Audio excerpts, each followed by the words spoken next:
Chapter 189. Looking at that disappointed face, Ling Han's eyes narrowed. You want me to apologize to her for something I didn't do? Yi Huanyan's voice turned cold. I can't do it. Let her sue me. Hearing this, Ling Han made up his mind. You have to go even if you don't want to. Yi Huanyan, you'd better figure out that this matter is not only about your reputation, but also about pleasure's reputation. Do you want me to show you the recent stock market fluctuation of pleasure? The negative news has been all over the city. Yi Huanyan's face immediately drained of color. Although she was not a real senior executive of pleasure, she was Ling Han's secretary. She had a great reputation in the headquarters of Pleasure Group. Shang Anren's fans were adding fuel to the fire behind the scenes, and Pleasure's competitors were secretly manipulating things. This matter could be big or small. Seeing that she was silent, he knew that she was thinking. There was a faint hope. Ling Han frowned. Think about it. That night, Ling Han had more insomnia than ever before. He didn't feel sleepy at all. He couldn't even close his eyes. As soon as he closed his eyes, he seemed to see those eyes filled with disappointment. She stared at him in disbelief. He knew Yi Huanyan's personality. If this matter was only related to her, then her self-esteem was destined to be ranked first. No one could persuade her if she decided on something. In a hurry, she might really fight to the death with Shang Anren. However, it was different when it came to pleasure. Pleasure was Ling Dongming's painstaking effort, and it was also the joint effort of Jiang Milan and Ling Dongming. She cared about it very much. Once you have a thorough understanding of a person, you will know where her weakness is. When he first found out about it, he didn't feel anything when he stabbed her once or twice.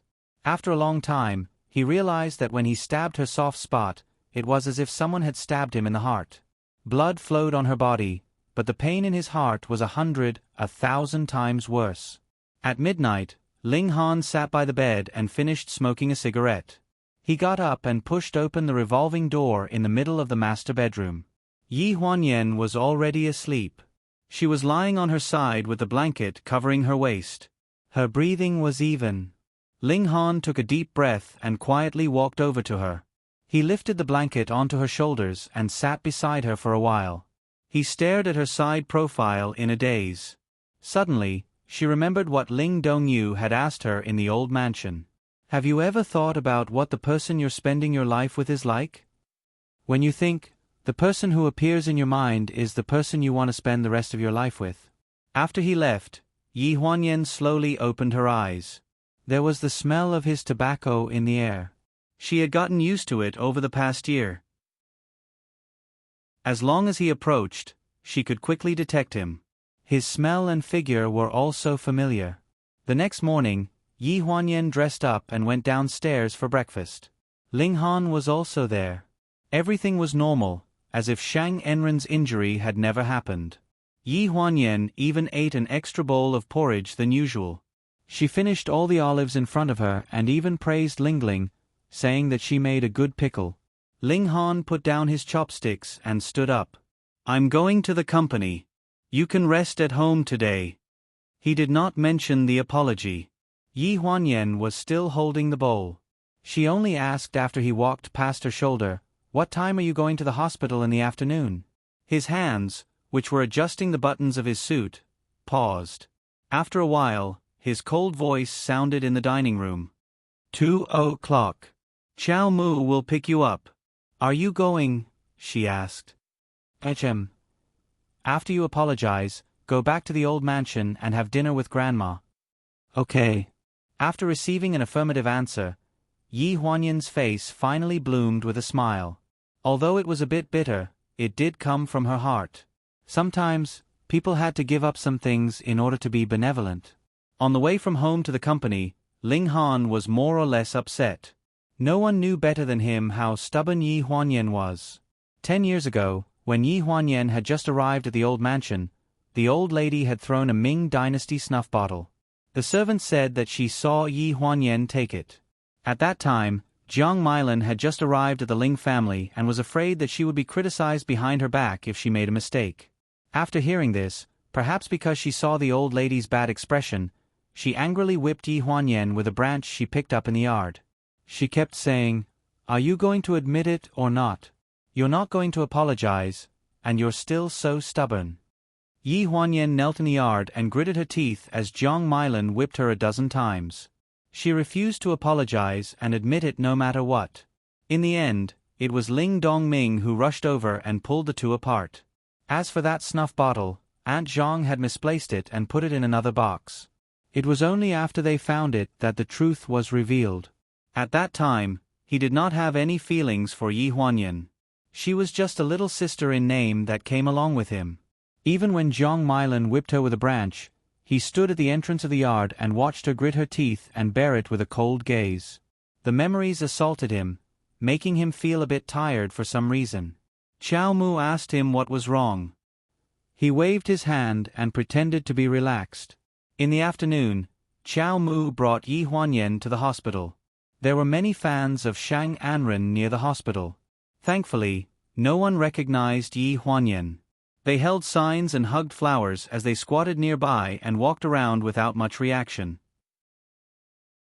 For safety's sake, after getting out of the car from the parking lot, Qiao Mu still led Yi Huanyan through the back door of the hospital and directly to the VIP ward in the inpatient department. The ward with 2 bodyguards standing at the entrance was Shang Anren's ward.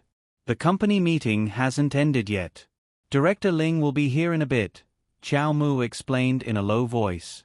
Yi Huanyan did not seem to care too much and nodded to show that she understood. Then, she lowered her head and entered the ward. Shang Anren was wearing the hospital's blue and white striped hospital gown. Her chestnut-brown curly hair was loosely tied into a braid and draped over her shoulder. As a woman, one could vaguely see that she was wearing light makeup, but it was not obvious. At this moment, she was lying on the hospital bed with a bit of languid grace. After all, she was an artist and had to maintain her image even when she was sick in bed. It had to be said that Shang Anren's professional integrity was truly admirable. Yi Huanyan stood still at the end of her bed. Their gazes met in the air, and the atmosphere suddenly froze. "What wind blew Secretary Yi here?" Shang Anren's words carried a bit of provocation, and the way she slightly raised her chin was very disdainful. Yi Huanyan was not provoked by her and said seriously, "Miss Shang is injured. As the person in charge of the endorsement, I take full responsibility for this accident. I should have come to visit earlier, but many things have happened in the past 2 days, so I was delayed. Miss Shang has always been magnanimous, so you shouldn't mind, right?" Yi Huanyan, who had been in a high position for many years, was adept at using a bureaucratic tone. Shang Anren laughed, and her eyes were thought-provoking. "Accident? So you're here to apologize to me on behalf of the company? There's no need for that. With my relationship with Ling Han, I won't have any complaints about the company even if one of my legs is broken." In the end, she just wanted her to admit her mistake in her own name and apologize to her. Yi Huanyan gritted her teeth, and her palms were painfully pinched by her nails. Chapter 190. "Miss Shang, I'm here to apologize to you in my own name."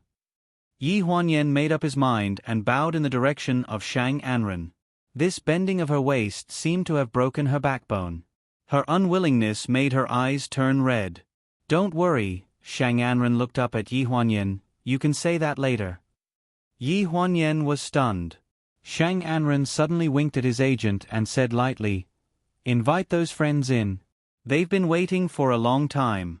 Not long after, the large ward was crowded with cameras. The reporters whispered and took photos crazily. Some of them couldn't help rushing to the bed, but they were stopped by the 2 strong bodyguards. Yi Huanyan's face was stiff. She didn't know where these reporters came from or what was going on. She only heard Shang Anren whisper, "Since you want to apologize, you have to do it in front of the reporters. It's also an explanation to my fans. Secretary Yi, I'm doing it for you." Yi Huanyan stared at Shang Anren in a daze, and his mind was blank.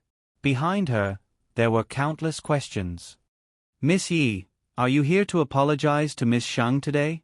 Do you admit that you deliberately hurt people?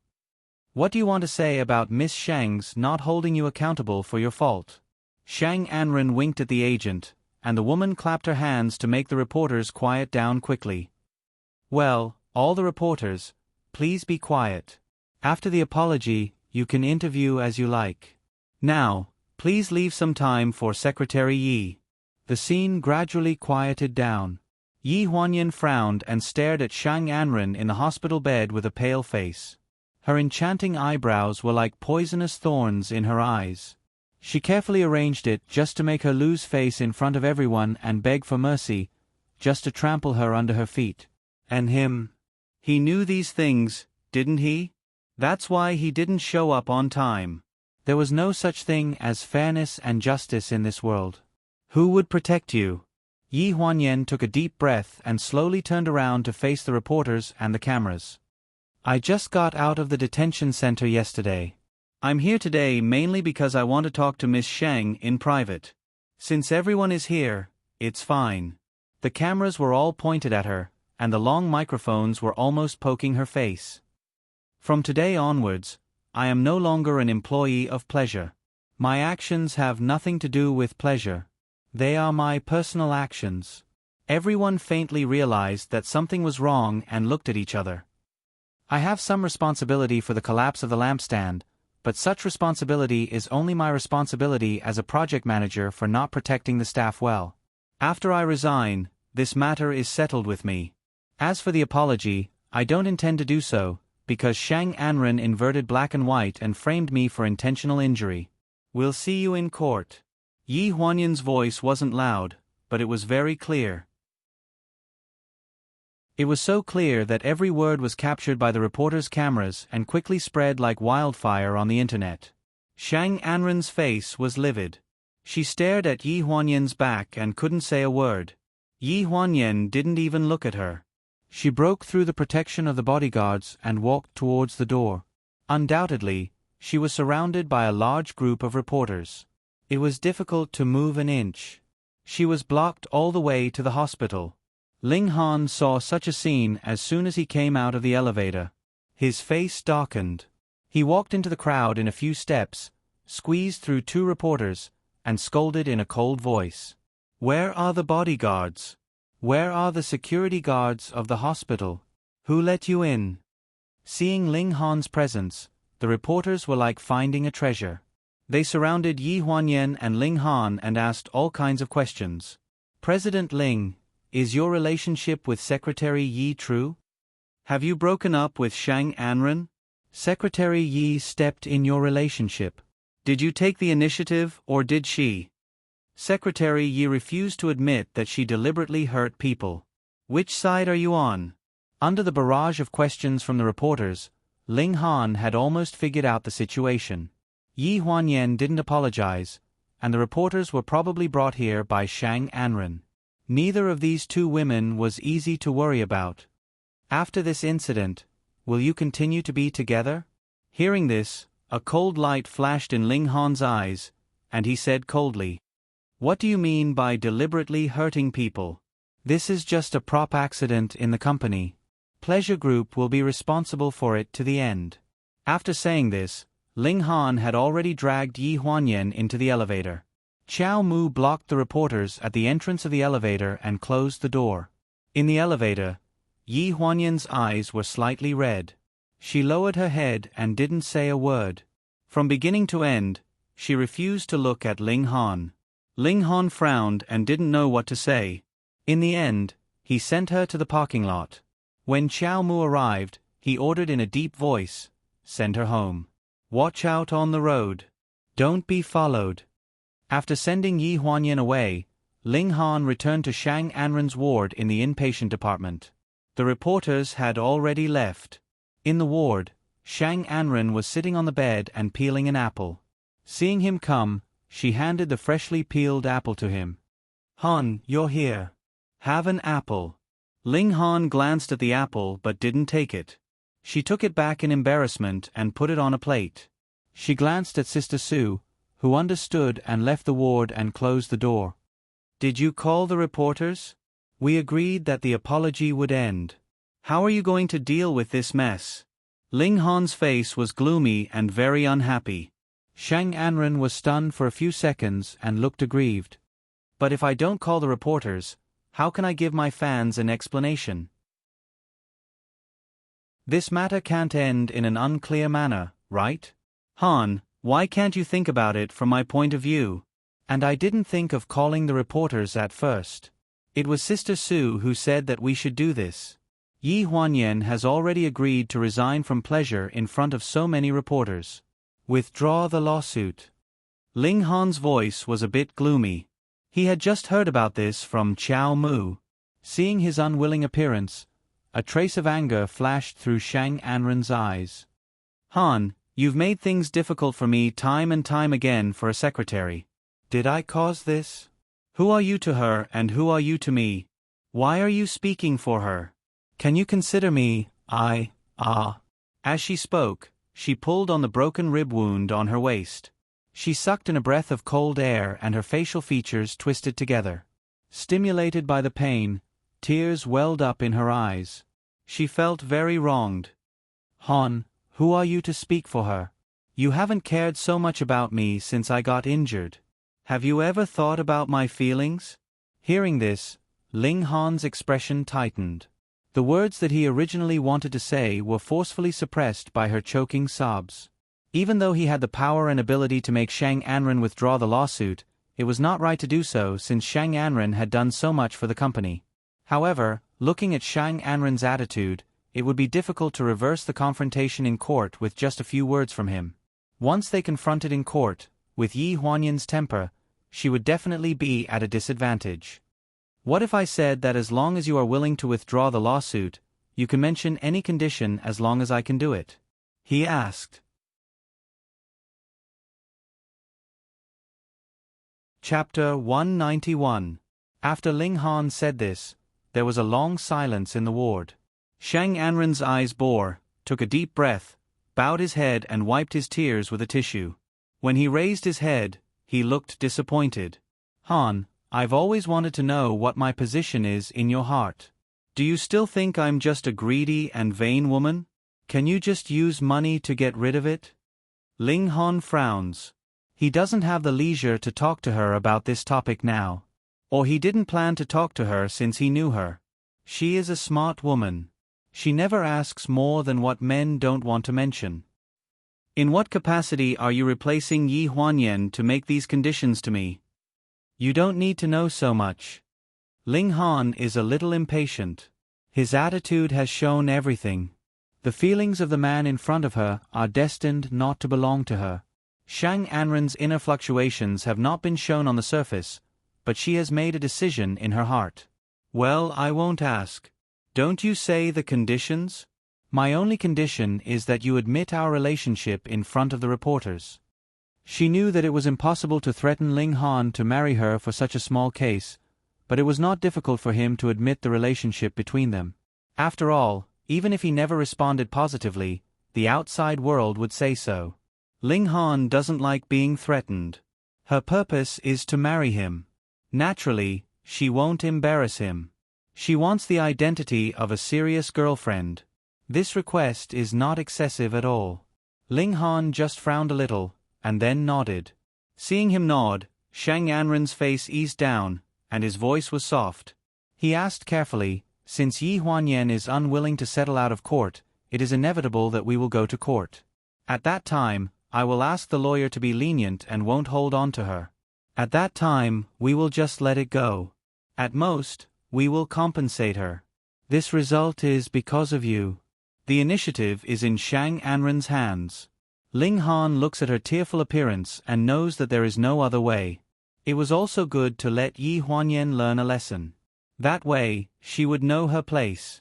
In the future, she would be more obedient to her and avoid trouble.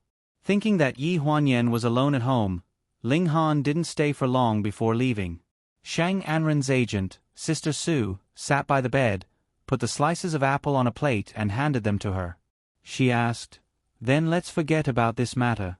I'll go and say hello to Lawyer Li and let Yi Huanyan go." Hearing this, Shang Anren sneered. "Just tell that to Ling Han. As for that woman, tell Lawyer Li that it's best to sue her until she goes to jail." I'll give him an extra 100,000 yuan if she's sentenced to another month. Let him decide what to do. I'm afraid that President Ling will privately use his connections to find someone to take care of this case." The agent revealed a difficult expression. "Of course, you can't stop him from looking for someone. He will look for someone, and so will we." Shang Anren's eyes were cold. "If President Li comes to see me tomorrow, you don't have to stop him. No matter what Ling Han said or what conditions he promised her, as long as Yi Huanyan was around him, her position would never be stable. This thorn in her side must be removed. Otherwise, who knew who would be Mrs. Ling after dawn?" The summons from the Lanjiang City Court soon arrived at Yi Huanyan's hands. After the apology incident that day, Yi Huanyan packed up her things and moved out of the villa in Jinjiang Park in a fit of pique. Ling Han did not stop her, unlike his usual self. He knew that she was angry, and this kind of anger had to go out and be rebuffed. Staying by his side would only hurt others and hurt herself. Ji Xiaoye was extremely busy with her work. Everyone in the industry knew the intensity of her work at Fengshang. She had taken some time to call Ling Han in private to ask about the case. If she hadn't gotten the news from Ling Han that Shang Anren had relented, she wouldn't have dared to let Yi Huanyan stay at her place and mess around. When she came back from work in the evening, Ji Xiaoye opened the door with takeout. As soon as she entered the door, she saw Yi Huanyan dressed neatly and looking like she was going out. "Where are you going?" "I brought you food." Yi Huanyan looked up at her. "I'm going to see a lawyer." "A lawyer? What lawyer are you going to see?" "Since I'm going to a lawsuit, I have to have a lawyer. Lu Shen helped me arrange a lawyer. I'm going to meet him today." Yi Huanyan put on her high heels, picked up her bag, and was about to leave. Ji Xiaoye quickly pulled her back. "Didn't Ling Han find a lawyer for you? It's not appropriate for you to see Su Nianhua at this juncture." Ji Xiaoye knew that Su Nianhua was Yi Huanyan's first love, and it was clear that Ling Han was afraid of him. At this time, it was easy to cause misunderstandings if she went to see Su Nianhua. These 2 days, Su Nianhua's matter had been a hot topic on the internet. If she was photographed meeting him and got in the car, wouldn't she be looking for trouble? As soon as she heard the words Ling Han, Yi Huanyan's face sank. "I don't need him to find a lawyer. If he finds a lawyer, it's good enough that he doesn't help Shang Anren to harm me." Hearing this, Ji Xiaoye had no choice but to frown. "Then I'll go with you." Yi Huanyan refused without thinking. "Aren't you busy with the latest issue of the magazine these 2 days? Hurry up and have a rest. I'll go by myself." Fengshang magazine was going to be published in 2 days. It was said that the printing plant that Fengshang had a long-term cooperation with had a failure. It was not easy to find a new printing plant, so Ji Xiaoye was really busy. Yi Huanyan didn't intend to let her wade in the muddy water, so she left in a hurry after saying a sentence. Ji Xiaoye was carrying takeout soup in her hand. She couldn't catch up with her, so she had to hold the door and shout, "Come back early." The place was a cafe. There were few people in the cafe at night. Su Nianhua was wearing a mask and a large windbreaker. Sitting opposite him was a man in a suit and leather shoes, wearing a pair of gentle glasses. "This is Lawyer Lu, and this is my friend Yi Huanyan." After a brief introduction by Su Nianhua, the two sides nodded and got to know each other. Lawyer Lu didn't talk much nonsense and went straight to the subject. "This case has been a hot topic on the internet recently, so I also know a little about it. But you still have to tell me the details clearly. Don't hide anything. We don't want the other party to find a breakthrough point from something we don't know. We'll be caught off guard at that time." Yi Huanyan nodded. She believed that the person Su Nianhua found should be reliable. Lawyer Lu asked the same questions as when she was at the police station. He asked her about her relationship with Ling Han and how many conflicts she had with Shang Anren. However, Lawyer Lu asked more details, even including some small details that happened in ordinary times. "You mean the day before the accident, she threatened you with your relationship with Ling Han and asked you to replace the extras in the swimming pool in the cold?" "I wasn't the only one. There were other staff members. But she was the one who brought it up, right?" During this time, she has been embarrassing you. The staff involved in the shooting should be obvious to all, right? Yi Huanyan nodded hesitantly. Chapter 192. If you can find those staff members who are willing to testify for you and prove that Shang Anren is the one who has been making things difficult for you, then the intentional injury can be explained in another way. Also, it's best to find the person who filmed the video that is circulating online. The lawyer that Su Nianhua introduced was very professional, and the questions he asked were very critical. They seemed inconspicuous, but in fact, they were worth considering. By the time they finished talking, it was already midnight. When they were leaving, Lawyer Lu reminded them, "You'd better consider my suggestion. If you do as I say, at least the motive of intentional injury will not be established." Su Nianhua drove Yi Huanyan back. When they were downstairs of Ji Xiaoye's bachelor apartment, he asked, "Actually, you can consider Lawyer Lu's suggestion. I think it's best to use extraordinary means in extraordinary times. This will also be beneficial to your side." Yi Huanyan frowned. "Forget it. I don't want to drag you into this." "I don't mind." Su Nianhua's eyes were like water, gentle and delicate. "I mind. Lu Shen, I'm already very grateful that you helped me." Su Nianhua's eyes darkened a little as he questioned, "You're afraid that Ling Han will misunderstand us because of him?" "No." Yi Huanyan shook her head. "I don't want to know what he's thinking now. I just want to win the case." After watching Yi Huanyan walk into the building, Su Nianhua drove away.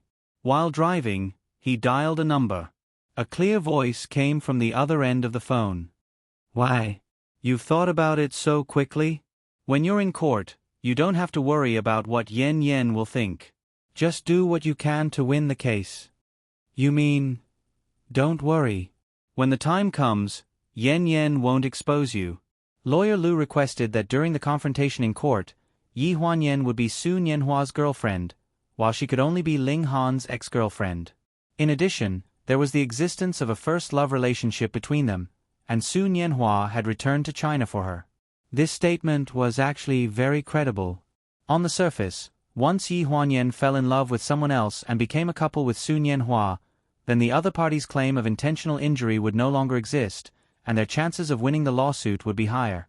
On the day of the trial, because Shang Anren was a public figure, there were a lot more security guards at the entrance of the court, and reporters also surrounded him in circles. Shang Anren was still injured. She appeared in court in a wheelchair and was surrounded by reporters. She wore sunglasses and lowered her head. She never made any response. The plaintiff and the defendant were both present, and so were their lawyers. Yi Huanyan looked up and glanced at the audience. Ji Xiaoye couldn't be present because of the review of the newspaper. Su Nianhua sat in the corner, wearing a hat and a scarf, looking very low-key.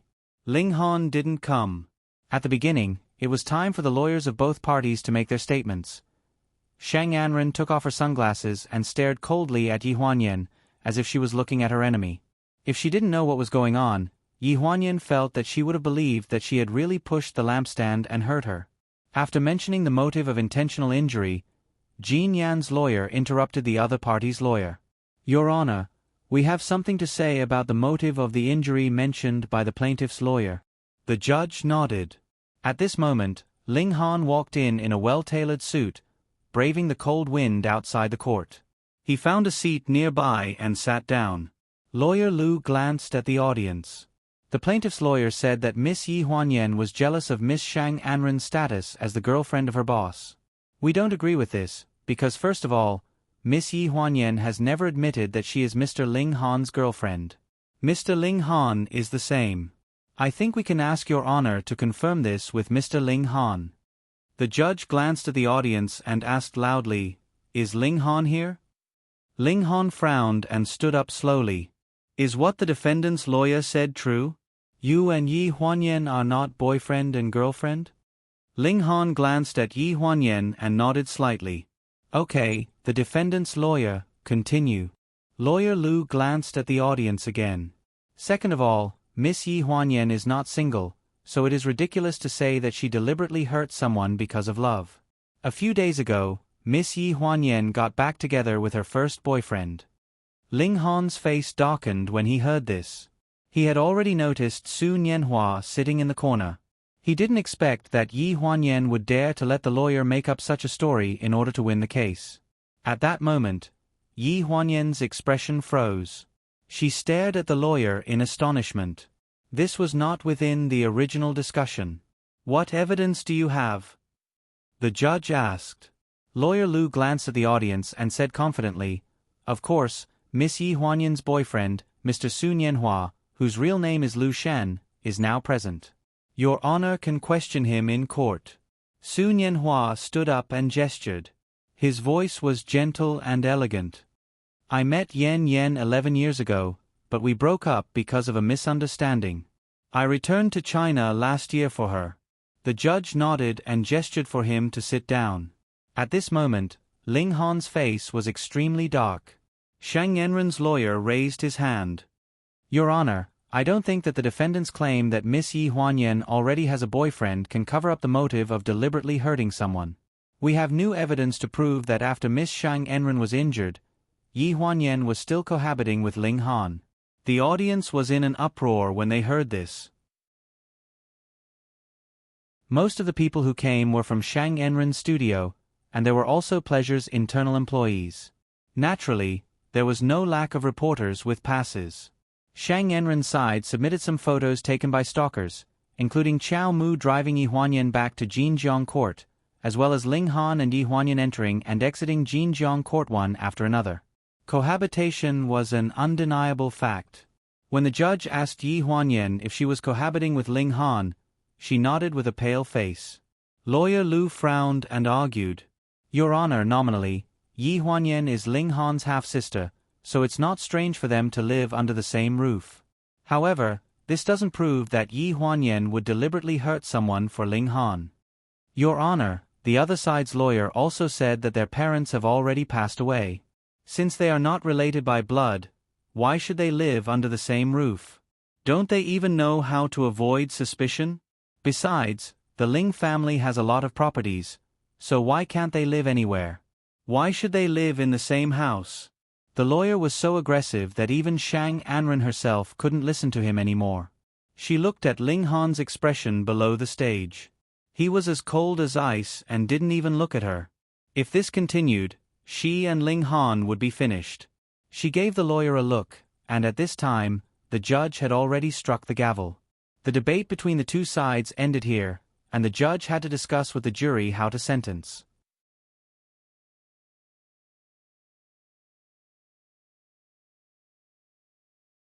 He is a clean and honest person. At this moment, Ling Han's gaze fell on her. It was like a cold blade that froze her smile. The reporter was stunned. He followed Shang Anren's gaze and looked back, only to see that Ling Han had already turned around and left. Shang Anren clenched her fingers and barely pulled out a smile. Seeing this, the agent hurriedly signaled 2 bodyguards to block the reporters who swarmed up. "Today, Anren's body is not very comfortable. Let's interview next time. Next time, we'll arrange the same time." Ling Han walked out of the court and walked towards the parking lot in a daze. Such a result was unexpected, but at the moment, it made him very gratified. Yi Huanyan, a woman who doesn't know the immensity of heaven and earth, should be taught a lesson. She should stay in prison for 2 days to let her know that no one can protect her except herself. Su Nianhua, who she is now attached to, is just a singer in his company who can come and go at any time. As long as he wants to, he can get out of the entertainment circle at any time and can't turn over. You just watch Yan Yan being put into prison?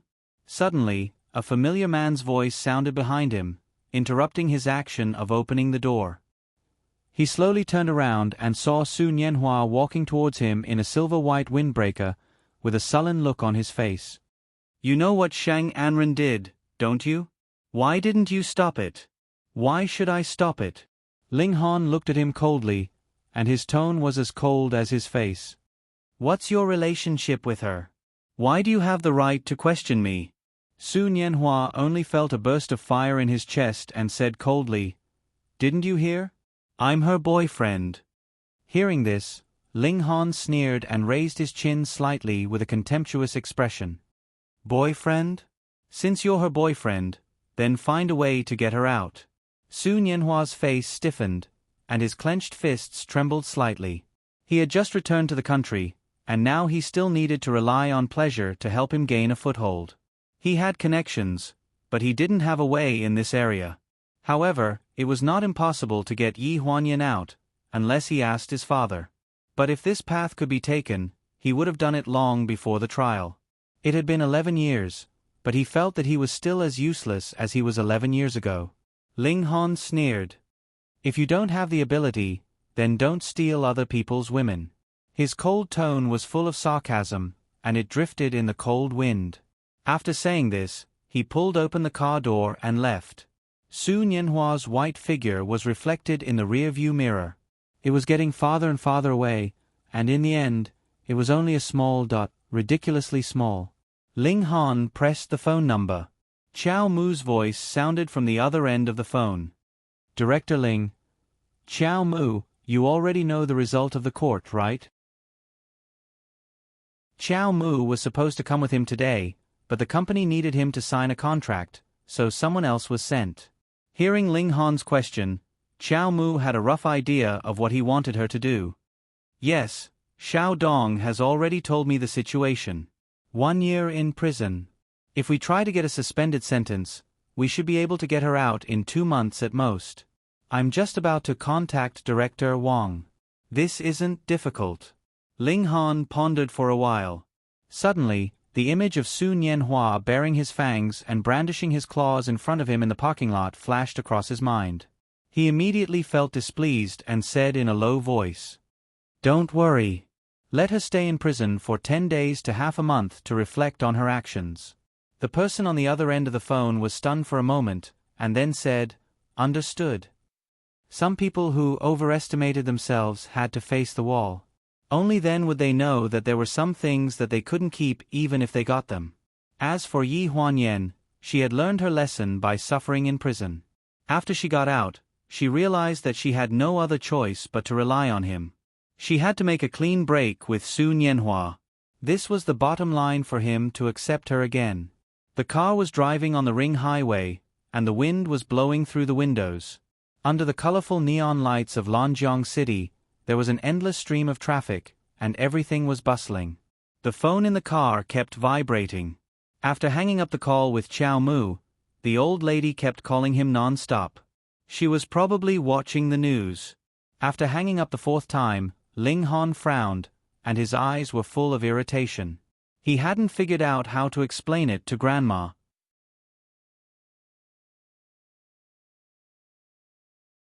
Chapter 194. Lanjiang City Women's Prison. For the first time, Yi Huanyan personally felt the coldness of this place. It was far beyond her imagination. Except for the prison guards, all the female prisoners were wearing the same gray and white striped shirts. When she stepped into the 4th prison, the harsh atmosphere made her shiver violently. There was a large bed on the right side of the door. When the prison guards entered, the 5 people were all squatting under the bed, holding their heads and counting. Their heads were lowered, so no one could see their faces. When the prison guards left, the door was locked. After that click sound, the 5 people under the bed raised their heads and looked at her with inquiring eyes. "Hey, what did you do?" The one who spoke was the woman closest to Yi Huanyan. She was in her early 30s, had a sallow complexion, shoulder-length hair, and was very thin. Her cheekbones were very prominent on both sides of her face. At this moment, she was sizing her up with a playful look in her eyes. Yi Huanyan frowned and didn't say anything. "I'm asking you a question." Another voice sounded, a bit sharp. It was the person behind the first woman who spoke. She was about the same age as the first woman. Her long hair was meticulously tied behind her head. Her skin was dark, and she was about half a head taller than the first woman. She was tall and strong, like a northerner. Yi Huanyan looked up and stared at her, her expression somewhat cold. She had nothing now, so she wasn't afraid of anything. "Second sister, she still dares to stare at you." There was a person between the woman who spoke and the long-haired woman. She looked to be in her early 20s. She had a pretty face and fair skin. When she looked at Yi Huanyan, she was somewhat arrogant. "Stupid girl, you're already here, and you still think you're a princess?" The long-haired woman who was called second sister immediately raised her eyebrows and glared fiercely at Yi Huanyan. "You'd better behave yourself. You'll sleep there." Following her gaze, Yi Huanyan glanced at the corner of the room. There was a wall that was half the height of a person between them and the toilet by the window. It emitted an indescribable smell. The bunk bed behind the group of women on the right didn't have a fixed boundary, but judging from the neatly folded blankets, there were a total of 6 beds. They were numbered from 1 to 6. On the first bed, there was a deck of playing cards, 2 books, 2 coats, and some miscellaneous items. The other 5 beds were clean. But those clean beds were obviously occupied. Yi Huanyan lowered her head and looked at the card on her wrist. According to the number, she was the 6th bed in the prison and was the closest to the door. She carried her toiletries and walked towards bed number 6, which was the closest to her, expressionlessly. Don't you King understand human language?" Before Yi Huanyan could walk to bed number 6, second sister took the initiative to shout. Yi Huanyan didn't even look at her. She reached for the pillow on the bed. "My second sister is talking to you." The young girl who had fanned the flames just now walked past the 3 people in front of her and went behind Yi Huanyan. She raised her hand and pushed her. "Did you hear that?" Yi Huanyan's body paused slightly. She raised her wrist and put it in front of the young girl. The young girl was stunned. "What are you doing?" "I'm in bed number 6. Yi Huanyan's voice was a little hoarse. Hearing this, the young girl's face stiffened. Her eyes were immediately dyed with a layer of sullen anger. She raised her hand and grabbed Yi Huanyan's hair. "Is there something King wrong with your head? Is this a choice you can make? Don't you know what this place is?" Yi Huanyan felt pain. She felt her scalp go numb from being grabbed and fell to one side. "I think you need to be taught a lesson. The toilet smells so bad. It's right in front of bed number 1. Do you want our eldest sister to sleep there? King hell, I'm going to kill you." The young girl grabbed her hair and pressed her on the bed. She raised her hand and was about to slap her. "Little 5. Suddenly, a steady voice sounded. The young girl's arm that was already in midair suddenly stopped. "Enough. Let go." "But eldest sister, she doesn't know the rules. You won't listen to me anymore." After a while, Yi Huanyan felt the pressure on her scalp loosen. The weight on her shoulders also disappeared. She supported herself on the bed and slowly stood up. She gritted her teeth and continued to tidy her bed. The young girl seemed a little unwilling. She spat and said disdainfully, "Is she an idiot? What did you do to get in here?" It was the same voice from before. It sounded a little indifferent, as if it didn't care. It was just a casual greeting and asked casually. "I didn't do anything." Yi Huanyan's face darkened. As soon as she finished speaking, a circle of scornful laughter came from behind her. There's really something wrong with her brain. All right, stop laughing. Let her tidy up the first bunk. You can sleep there." The one who spoke was the blonde woman who first asked Yi Huanyan. "Did you hear that? Third sister is being merciful and let you sleep in the first bunk.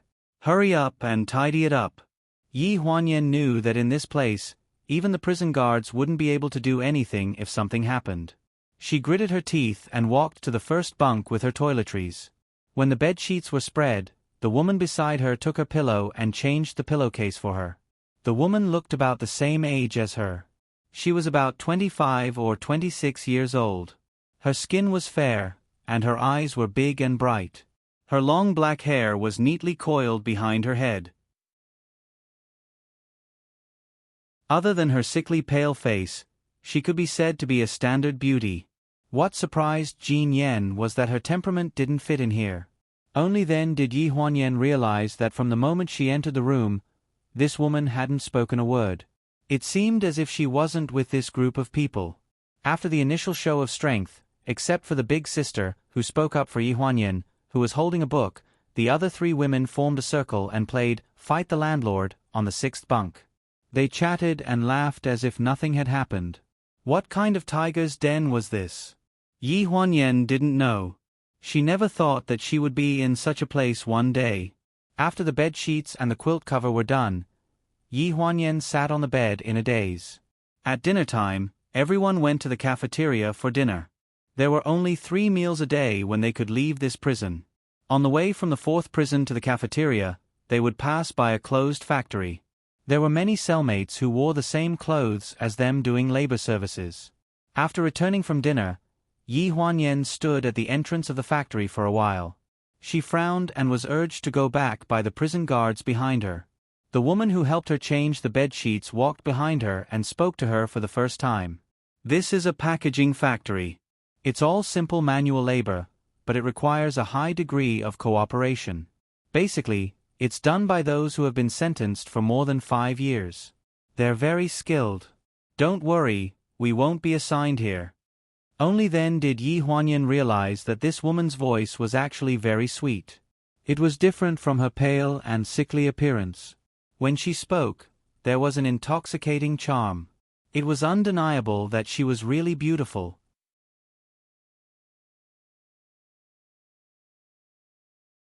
Chapter 195. Yi Huanyan was a little absent-minded, until she walked to the entrance of prison number 4. She smiled faintly and patted her hand. My name is Fu Yingxiang. We'll be cellmates from now on. Let's take care of each other. Yi Huanyan was stunned and lowered her eyes. My name is Yi Huanyan. Yo, the executive is back. A sharp voice cut in forcefully. Yi Huanyan raised her head slightly and saw Xiao Wu, who was sitting on the 3rd bed with his legs crossed and staring at her with contempt. I heard that you used to be the executive of that pleasure group. Are you the boss's mistress? Where did she hear this from? Yi Huanyan had no idea. They were isolated from the world, but the prison guards were not. Her case was the talk of the town, so it was not surprising that the people here knew about it. After Xiao Wu said this, she immediately attracted the attention of the other 4 people, including the big sister who had been reading and had not said much. Yi Huanyan stood at the door for a while. She did not say anything and walked straight to the bathroom. Just as she reached the door, her shoulder was hit hard. She staggered and slammed into the wall. After a cry of surprise, she held her shoulder and slowly squatted down. Her entire shoulder bone seemed to have cracked from the impact. The heart-wrenching pain was so painful that it twisted her body. Xiao Wu spat at her. What the hell is this? I hate mistresses the most in my life. In our place, you have to give me a first-come, first-served toilet. No matter what kind of executive you are, you still sleep with men. When Xiao Wu did this, the other 4 people looked on coldly. Fu Yingxiang's eyes were a little concerned, but she had no intention of helping.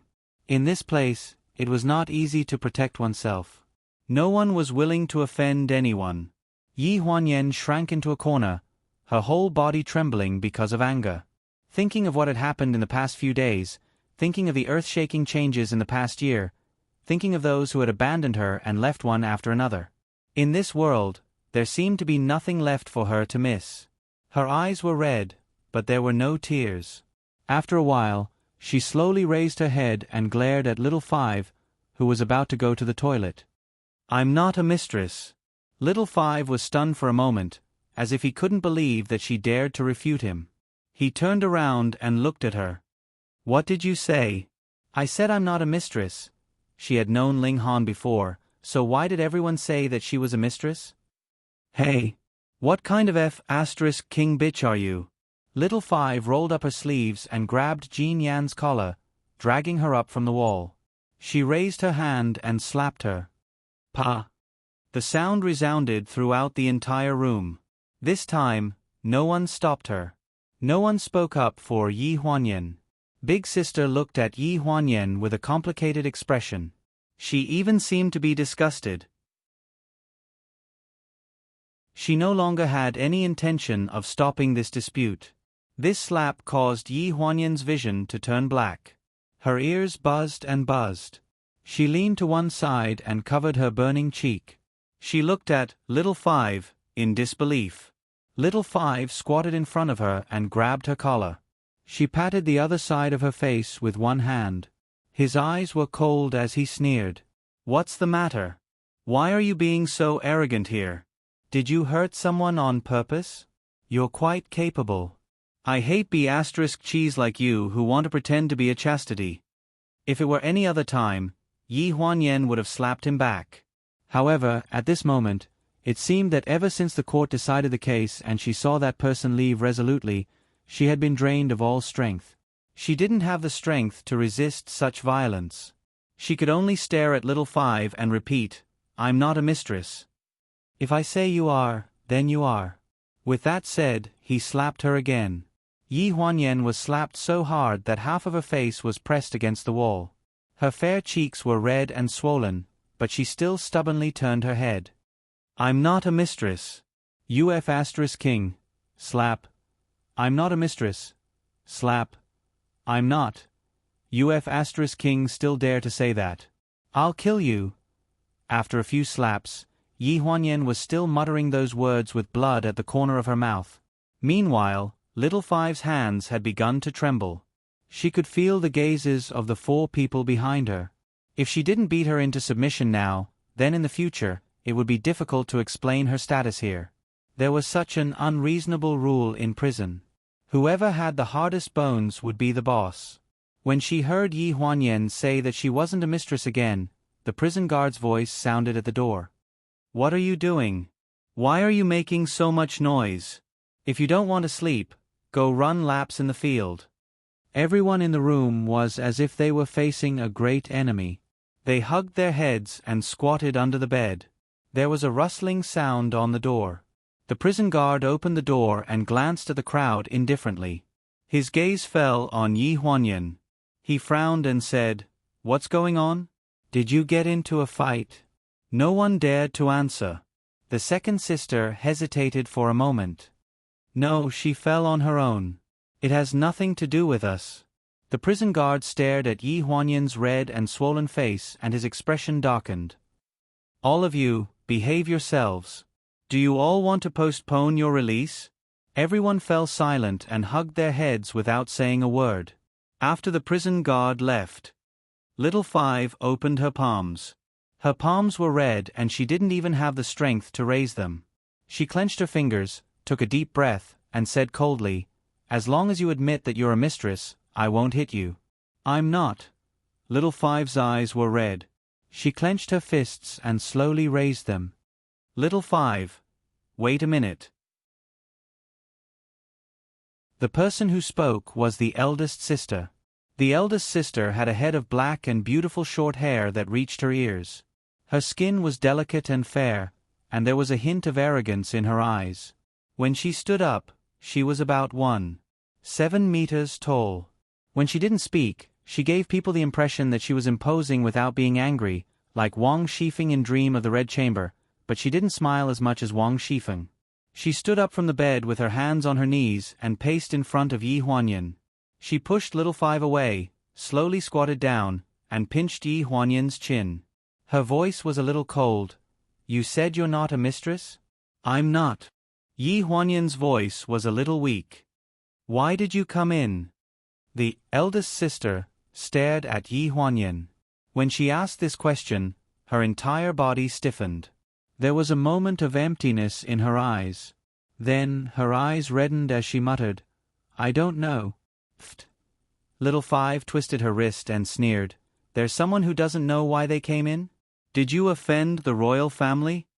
The eldest sister looked up and glanced at Little Five. Little Five was shocked by the look in her eyes. She felt as if there was a fishbone stuck in her throat, and the twisting of her wrist also stiffened. "All right, do what you're supposed to do. Don't cause trouble. Behave." The eldest sister let go of Yi Huanyan's chin, turned around, and returned to her bed. She flipped open the book that she had been reading all this time. The Way of Marriage. Other than Fu Yingxiang, the other 3 people sat in a circle and played do di zhu. In this place, money was useless. There were only a few things that could be traded. Among them, Cigarettes were a substitute for money. Their bet was their cigarettes. The eldest sister leaned on the bed and glanced at her. There seemed to be a deep meaning in her eyes.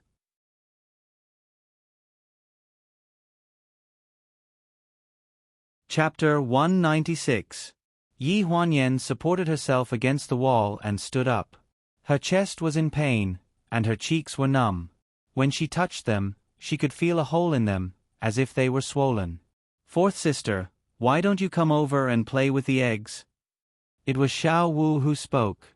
Fu Yingxiong was slightly stunned and smiled. You know, I don't play cards, and I don't smoke. Xiao Wu held a cigarette between her fingers and knocked it in the ashtray beside the bed skillfully. She raised her eyebrows and said, Up to you. Don't worry about that woman. She's most likely a lunatic. These words were half advice, half warning. Fu Yingxiong frowned and cast a concerned look at Yi Huanyan. She was a little troubled. Yi Huanyan nodded with difficulty, indicating that she understood. She limped towards the toilet. Life here was destined to be gloomy. She accepted her fate. Late at night, the pungent smell of the toilet rushed into her breath, and she could not sleep all night.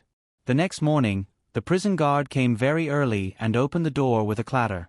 Xiao Wu rubbed her eyes and raised her head from under the blanket. Sis, are you having breakfast so early today? She had been here for half a year and was very familiar with the prison guard. The prison guard was a woman in her 40s. She glared at her sternly and said in a deep voice, What breakfast? There's a new person here. You guys wake up early and gather for breakfast later. This morning, we have to mow the prison lawn. New person? Sure enough, when Yi Huanyan walked out of the toilet, she saw a thin and weak figure standing at the door. She was holding a plastic basin with her toiletries inside.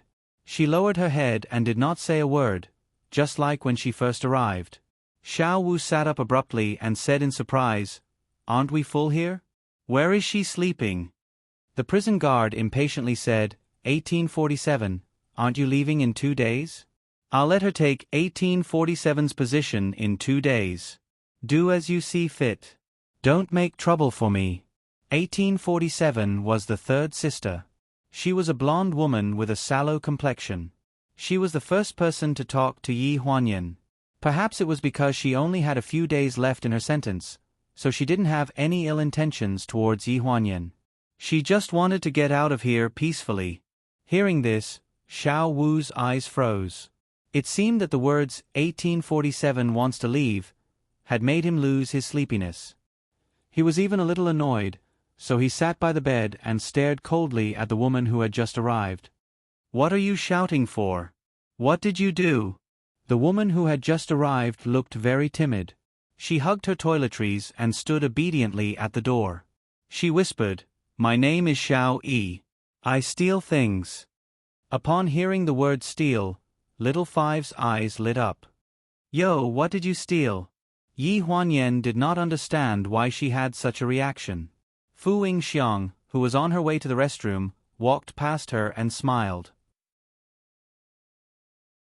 She lowered her voice and said, Little Five is here because she stole. It turned out that she had met someone in the same industry. It was a bit ridiculous, but because this woman was here because she stole things, Little Five took extra care of her. She looked at Big Sister with a grin. Big Sister, this is my colleague. She can sleep with me tonight. What do you think? Big Sister did not even look up. She hummed in agreement, as if she did not care who was sleeping next to her. In the office of the president of the pleasure group, Xiao Dong sent the documents that needed to be dealt with that day to the office. President Ling, when you were in a meeting at the client company yesterday afternoon, Miss Shang came twice today and asked to see you. However, I did not manage to contact you then, and I did not have time to tell you after work. Ling Han looked up at her. Tell the front desk that no one is allowed to enter without a key card to the headquarters in the future. Xiao Dong was slightly taken aback. Then she nodded. I understand. No matter what the rumors outside were, she had personally witnessed the case in court. In that case, the boss did not go to court for Shang Anren at all. He went to court for Yi Huanyan.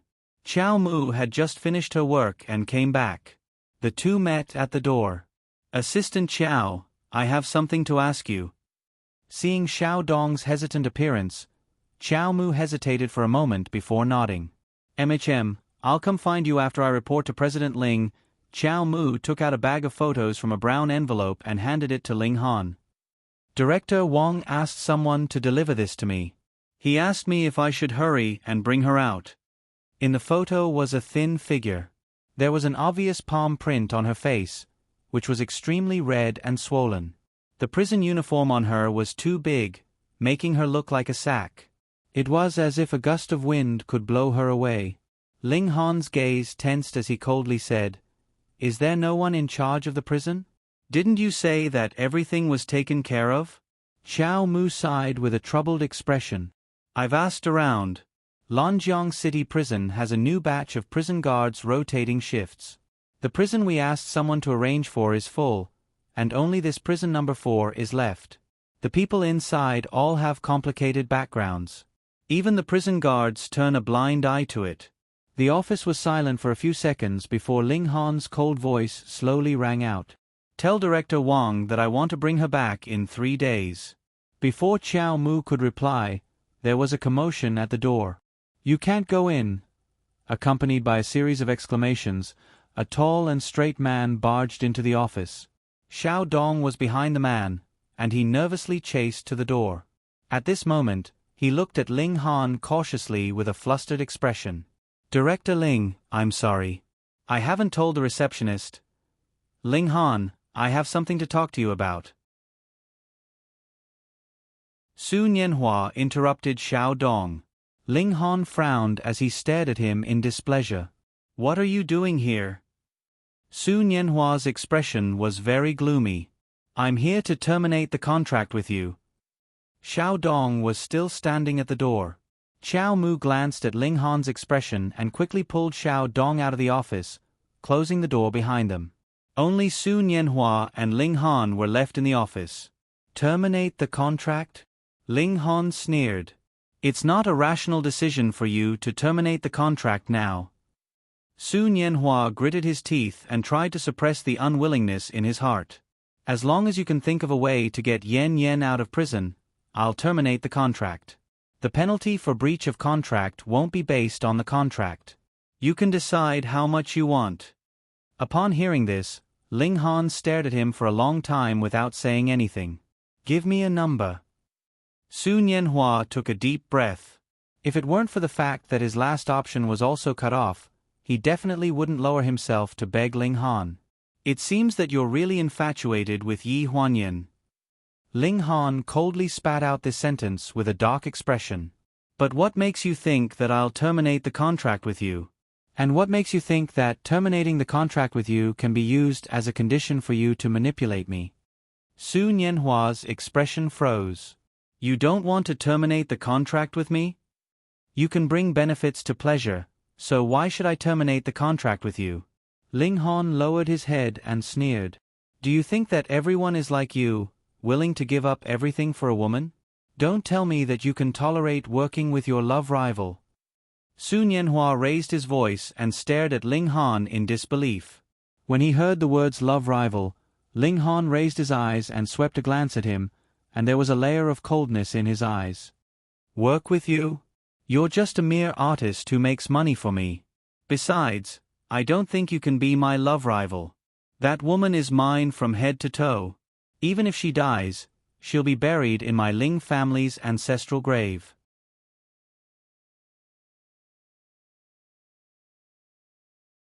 Chapter 197.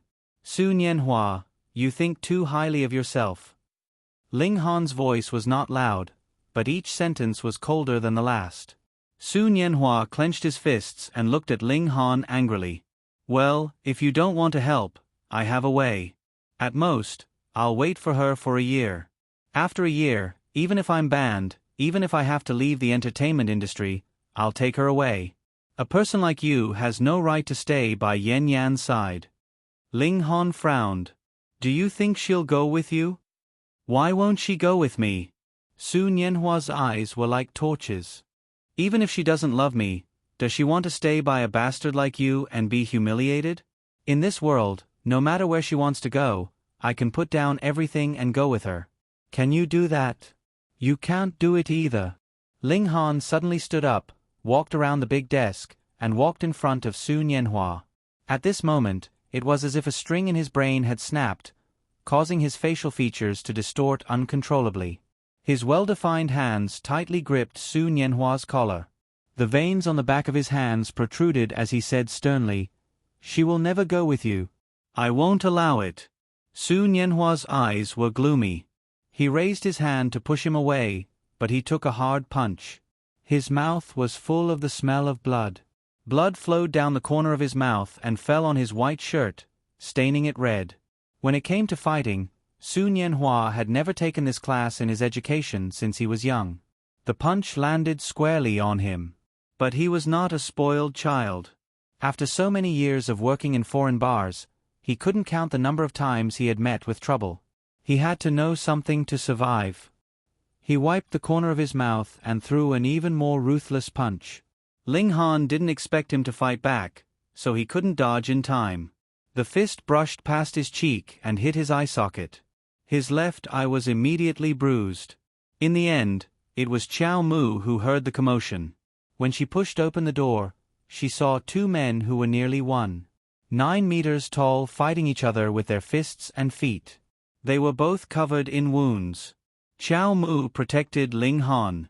Xiao Dong held on tightly to Su Nianhua, and his face was full of fear.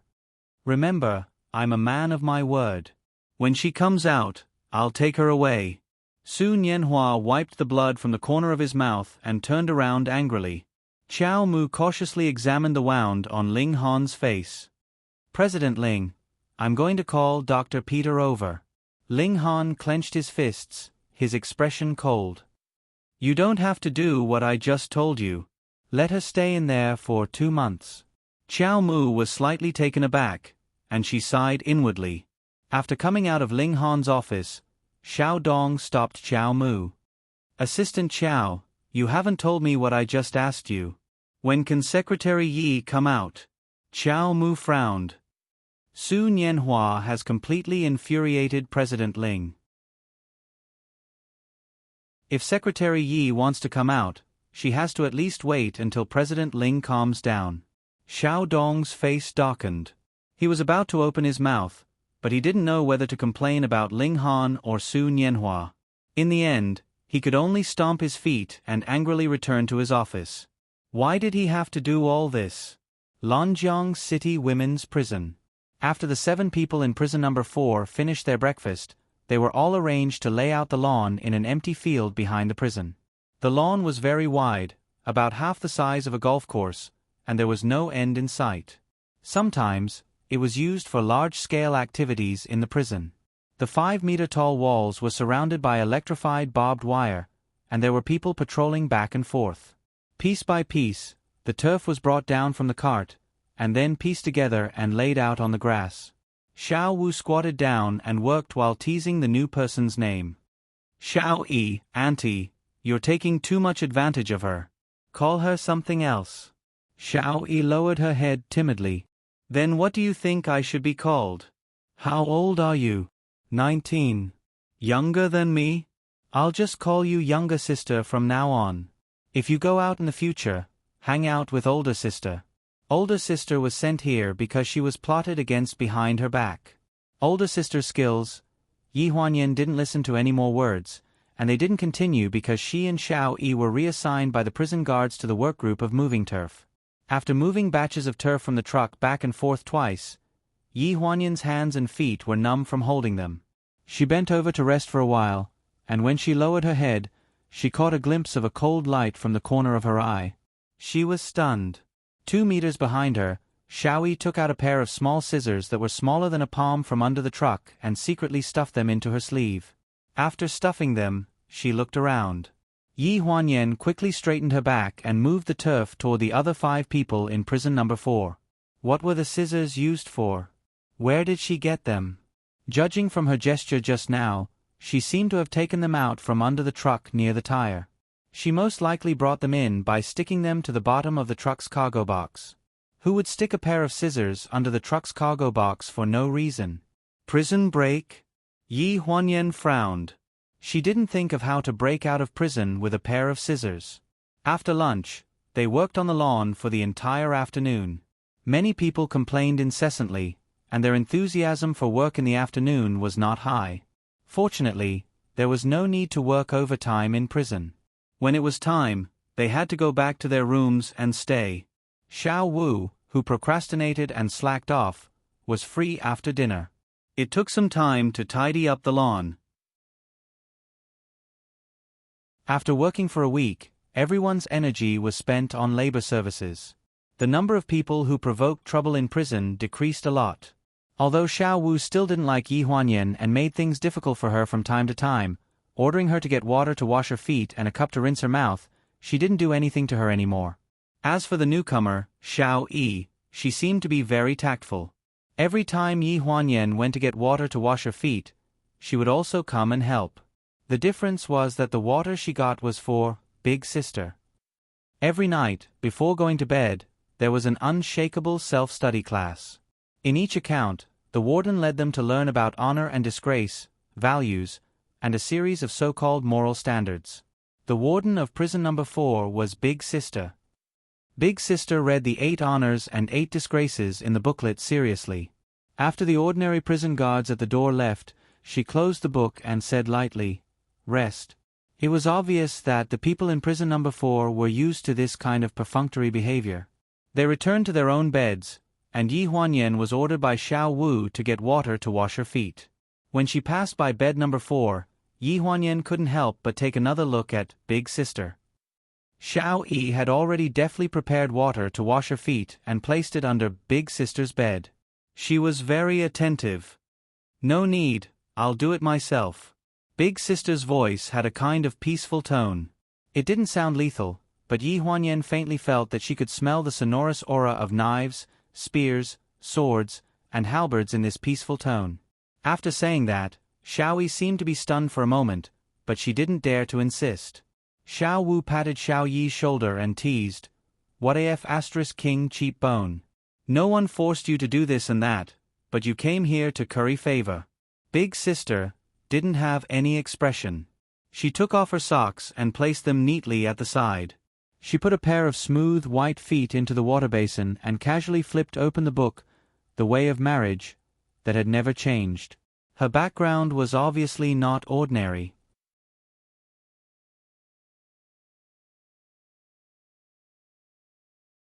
Chapter 198. She had been here for 2 days, but she still didn't know the names of the people in the cell. No one asked, and she always called them 1, 2, 3, 4, 5, and so on, according to their age. However, she had a rough idea of where they came from when they were playing cards and teasing each other. Second Sister was a woman from the north. She had a strong physique and was about 1.7 meters tall. Her skin was dark, and she was sentenced to 1.5 years for organizing prostitution. She did not have a good temper, but she listened to Big Sister very well. Third Sister was a thin woman with yellow hair and a sallow complexion. She was half a head shorter than Second Sister. She was caught for selling fake goods. Her case was not serious, and she had been locked up for 3 months. She would be released in 2 days. Fourth Sister was Fu Yingxiong. She did not play cards and spoke very little. Yi Huanyan did not know why she was in the cell, and it seemed that no one knew either. As for Big Sister, it was said that she had committed murder. This was said when they were playing cards. That day, Xiao Wu had a cigarette in her mouth. She was in a good mood after winning a card game, and she was a little dazed from smoking. "Here, we usually arrange people according to their crimes. Our cell is different. We arrange people according to their age." At this moment, Big Sister was taken out by the prison guards and had not returned yet. Third Sister, who was playing cards with them, had lost 2 packs of cigarettes. She glanced at her gloomily. "Big Sister has been here the longest. If it wasn't for her serious crimes, why would she still be here? I have been here for more than half a year."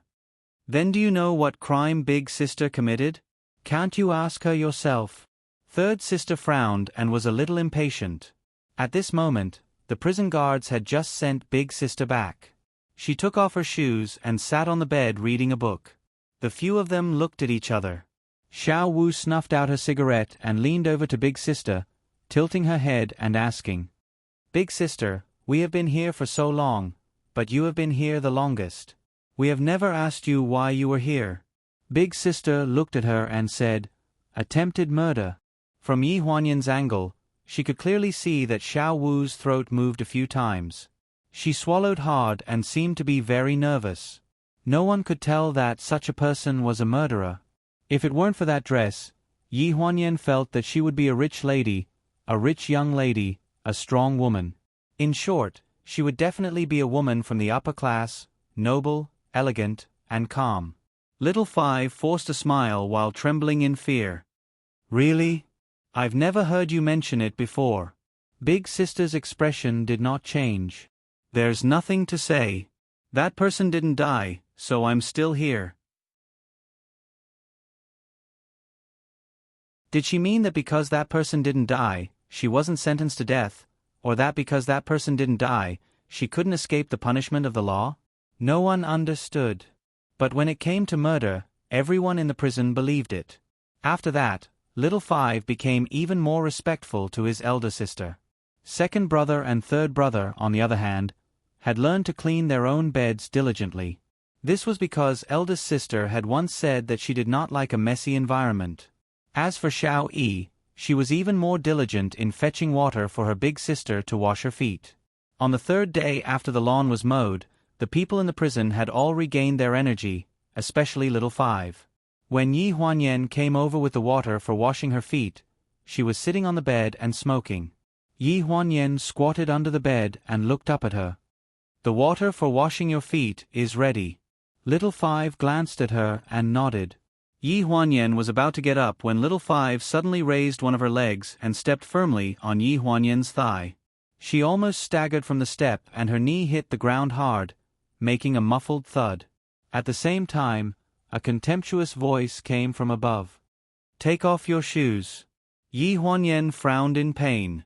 Just because she was a few seconds slower in taking off her shoes, she was pulled by her hair and scolded, "What are you doing? Can't you be a little faster?" Fu Wingxiong couldn't stand it anymore and grabbed Little Five's hand. "Little Five, don't be like this. That's enough." The people in the prison had been together for a long time. Second brother and third brother couldn't stand it anymore and helped to persuade her. When she heard that everyone was helping this woman who had only been here for less than half a month, Little Five got angry and flung Yi Huanyan's hair away. She kicked the water basin over and splashed water all over Yi Huanyan. She fell on the ground, looking very pathetic. "Are you siding with outsiders? Did this woman give you all bewitching pills?" Yi Huanyan bit her lip and didn't say anything. She was already used to the dark life here.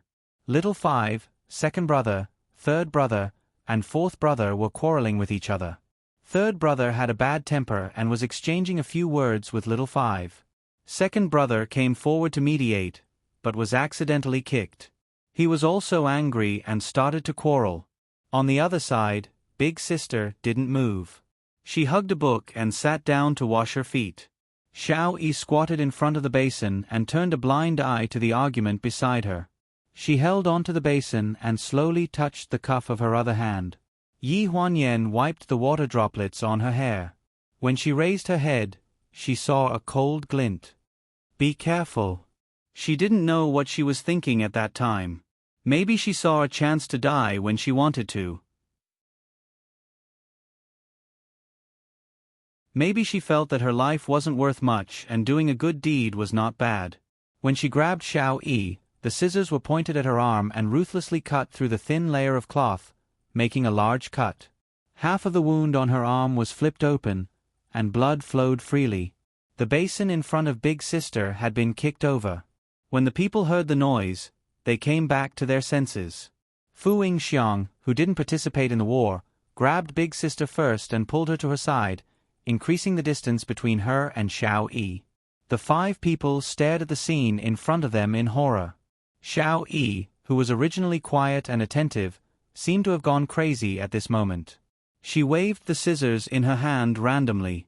Her eyes were red. As she pushed Yi Huanyan, she waved in Big Sister's direction. She staggered as if she had gone crazy. "I'll kill you, I'll kill you, I'll kill you." After Yi Huanyan pulled her away, her whole body was covered in blood from the scissors, but she still held onto Xiao Yi tightly and refused to let go. 2 prison guards quickly heard the sound and quickly opened the door. Then, they pressed down on Xiao Yi and stunned her with their batons. They roared at the crowd, "Don't move, hold your heads." Except for Yi Huanyan, who was lying on the side covered in blood, and Xiao Yi, who had been restrained and couldn't move, all the women in prison number 4 squatted on the bed and held their heads, trembling. Just now, they had personally experienced a life-and-death game. To be precise, they were watching. No one would have thought that Yi Huanyan would sacrifice herself to save Big Sister. Her actions were too unexpected. Big Sister stared at Yi Huanyan, who was on the ground, as if she had suddenly come back to her senses. She screamed, "Hurry up and save her, hurry up and save her." "What are you shouting for? We know what to do." The prison guard glared at her. "2 people. Carry her to the infirmary." "I'll go." Big Sister struggled to get off the bed. "You can't do it. Come with us. 1895 is coming for you." The prison guard looked at Big Sister coldly. It was clearly seen in the surveillance video. Number 1895 took the initiative to attack the warden of prison number 4.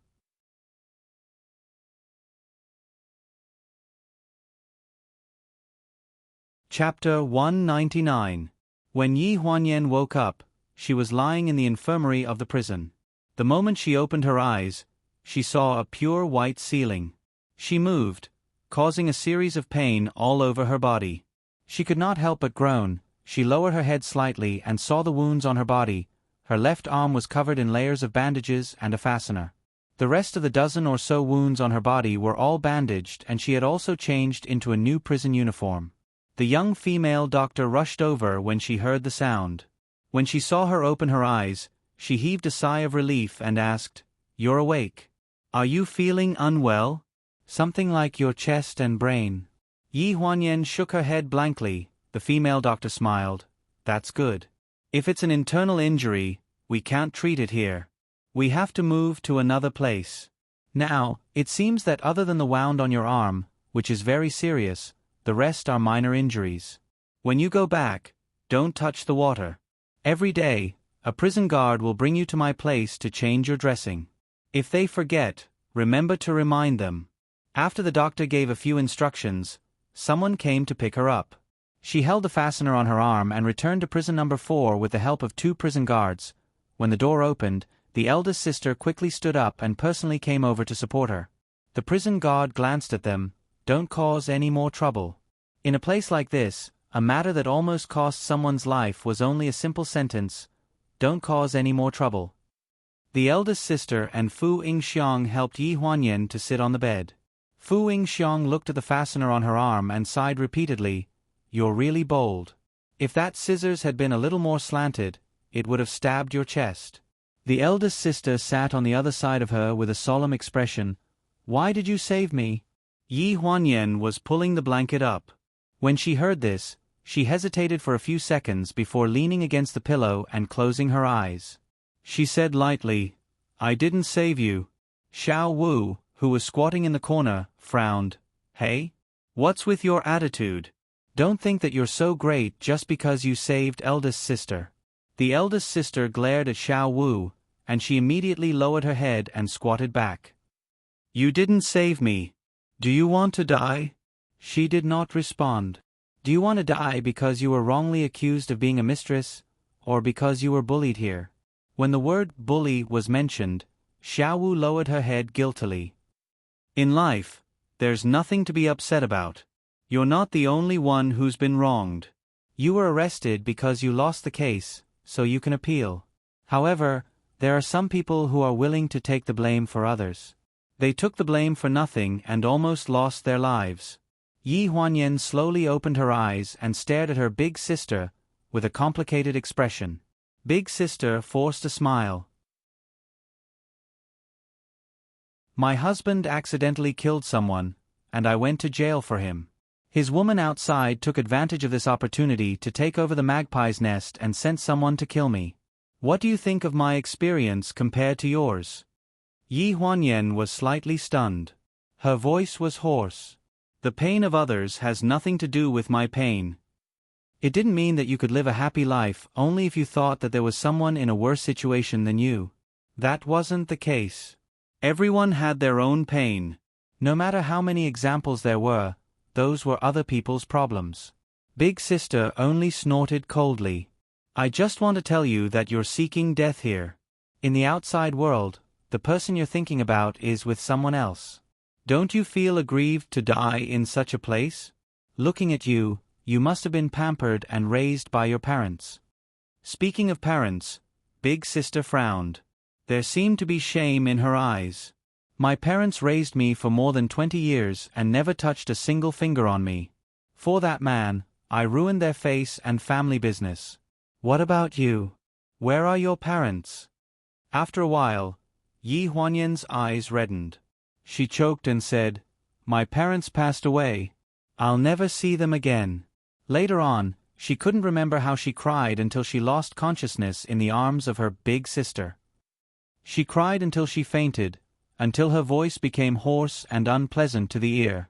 Every time she made a sound, it would be painful. Late at night, Yi Huanyan finally fell asleep on Big Sister's bed. Fu Yingxiang sighed at the side and covered her with a blanket. She looked up at Big Sister and seemed to be deep in thought. Big Sister, is what you said just now true? You didn't kill anyone. Did you take the blame for your husband and go to jail? The one who spoke was Xiao Wu. She lay on the pillow and rolled her eyes. Big Sister glanced at her. Why?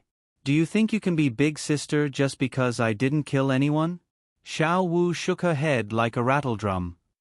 No, you're still Big Sister.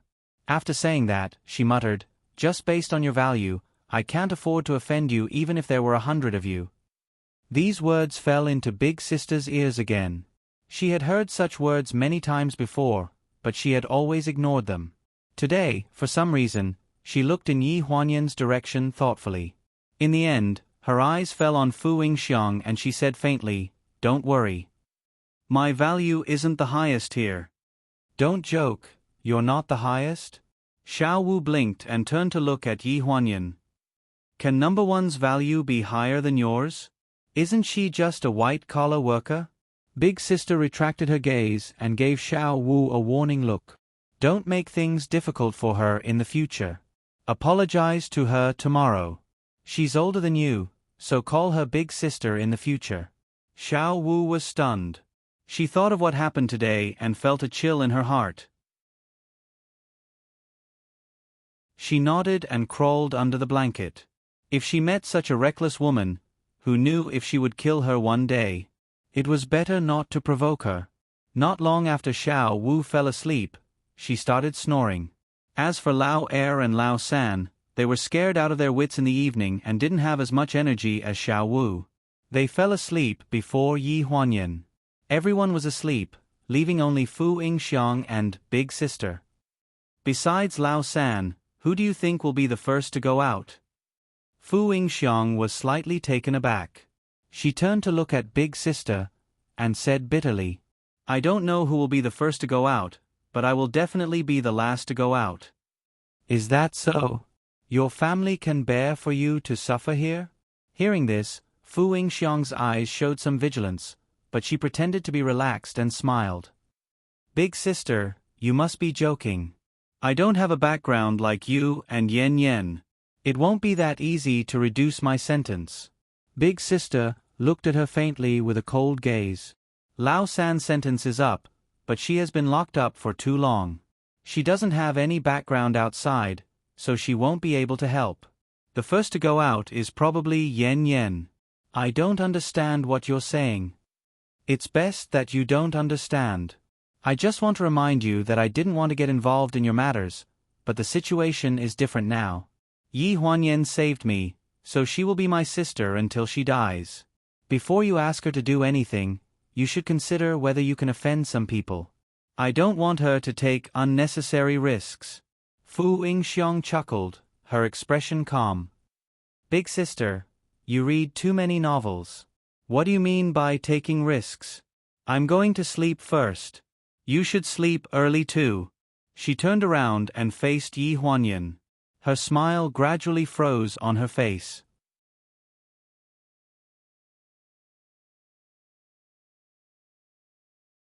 Chapter 200.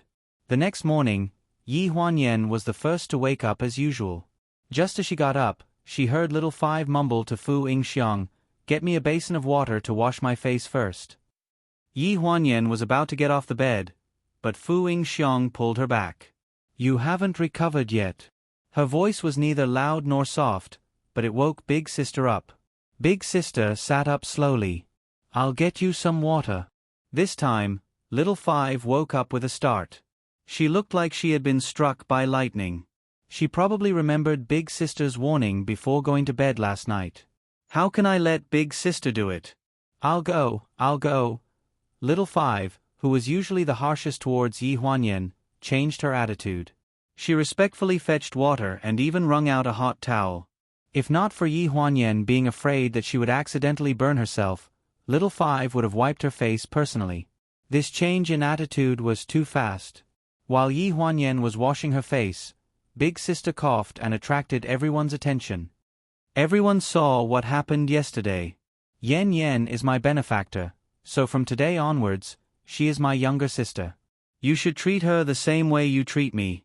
Little Five, switch places with Yen Yen tonight." Everyone was stunned. Little Five was the first to react. She looked troubled. "Big Sister, my nose is allergic. I can't smell anything too strong." "Then I'll switch places with Yen Yen?" Big Sister stared at Little Five with a sullen expression. Little Five was clearly scared by her gaze. She shook her head like a rattledrum. "No need, I'm fine sleeping here." After staying here for a few days, Yi Huanyan knew that in this place, using force to suppress was the best method. However, using the carrot and stick was the key to protecting oneself. Her identity was not as complicated as Big Sister's, so it was hard to guarantee that Little Five would not try to curry favor in front of others and backstab them. Little Five looked at Big Sister bitterly. Just as Big Sister was about to say something, Yi Huanyan explained. "I'm close to the bathroom, so it's convenient for me to wake up at night. I'm used to sleeping here. Thank you for your kindness." Fu Yingxiong also tried to persuade him. "It's not a bad idea for Yen Yen to sleep here. Her left arm is leaning against the wall, so none of us can touch it. If we move to a different position, it's inevitable that we'll bump into each other while sleeping. It won't be good if we get hurt." Only then did Big Sister stop insisting. Xiaowu also glanced at Yi Huanyan with a hint of gratitude in his eyes. During the meal, Yi Huanyan found out that her elder sister's real name was Zhuang Suqiu. Yi Huanyan was injured, so it was difficult for her to move around. They were the ones who bought the food and brought it back. She looked at the 3 meat dishes in the porcelain bowl and then looked at Xiaowu, who was crouching at the side, drooling with envy. She generously picked up a big meatball and handed it to Xiaowu. "I can't eat oily food. Do you want some?" Little Five nodded like he was pounding garlic.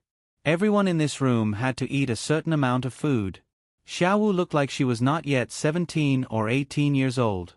She was still growing, so it was normal for her to be envious of the food. She pinched a big meatball between her left and right index fingers and thumb, and ate with a mouth full of oil.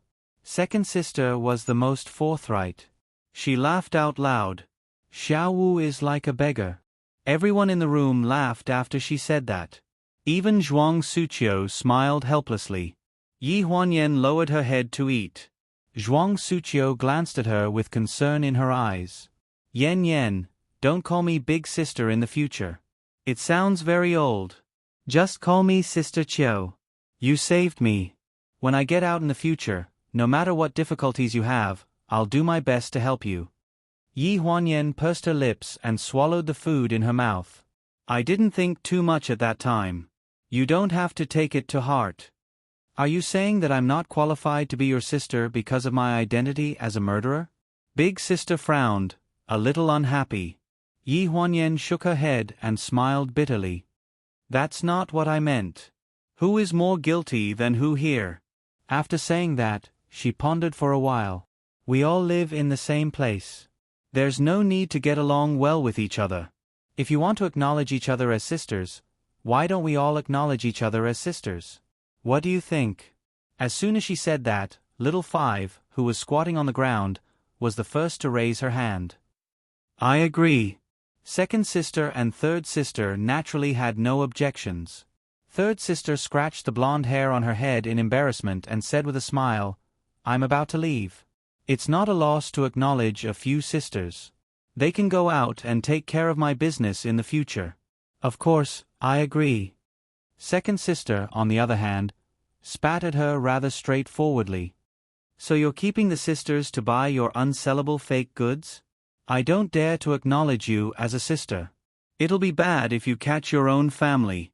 Third sister hurriedly waved her hand, looking aggrieved. If you buy my goods, I'll definitely give you the real deal at cost price. The quality is the same as the counter, and it's half cheaper. That's still charging money. If you ask me, if you acknowledge sisters, you can all come to my place to play. I'll introduce all kinds of friends to you sisters. Before second sister could finish speaking, she realized that everyone in the cell was silent and staring at her in shock. She was stunned for a few seconds, then slapped her thigh as if she had been insulted. What are you thinking? Would I cheat you? I won't sell you.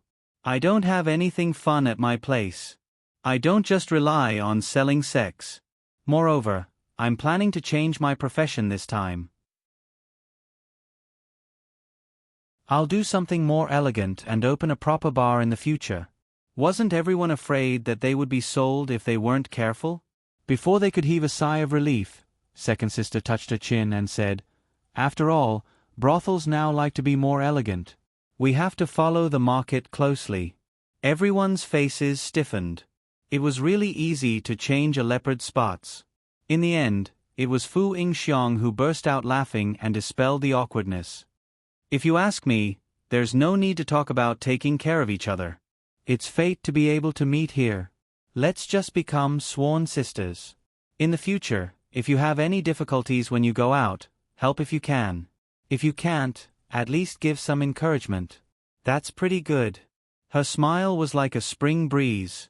Zhuang Suqiu, who was very opinionated, also nodded thoughtfully. Second sister said, Fourth sister, with your looks, you'll definitely be the best at my place. Everyone's faces stiffened again. Second sister smiled awkwardly and quickly waved her hand. I'm just joking. Didn't we say we were going to acknowledge each other as sisters? Should we prepare some props? Dripping blood or kowtowing? Yi Huanyan also frowned. She had never participated in a swearing ceremony with such a strong atmosphere. She felt like her life had suddenly changed from a heart-wrenching drama to a martial arts drama. It was Zhuang Suqiu who coughed lightly and said slowly, There's no need for that. It's fine as long as we know each other's background. Introduce yourselves, where you're from, and what you've done. Tell us your real names. She deliberately emphasized the last 4 words. When she said this, everyone seemed to have some reservations. After all, other than her and Yi Huanyan, everyone here really had a criminal record. There was no need for that. In the end, it was Yi Huanyan who mediated the situation. It's not an interrogation. We're all sisters, and we're just casually chatting. Besides, we're already here, so what's there to hide? As for any privacy issues, weigh it yourself. You don't have to say it, but what you say has to be true, okay?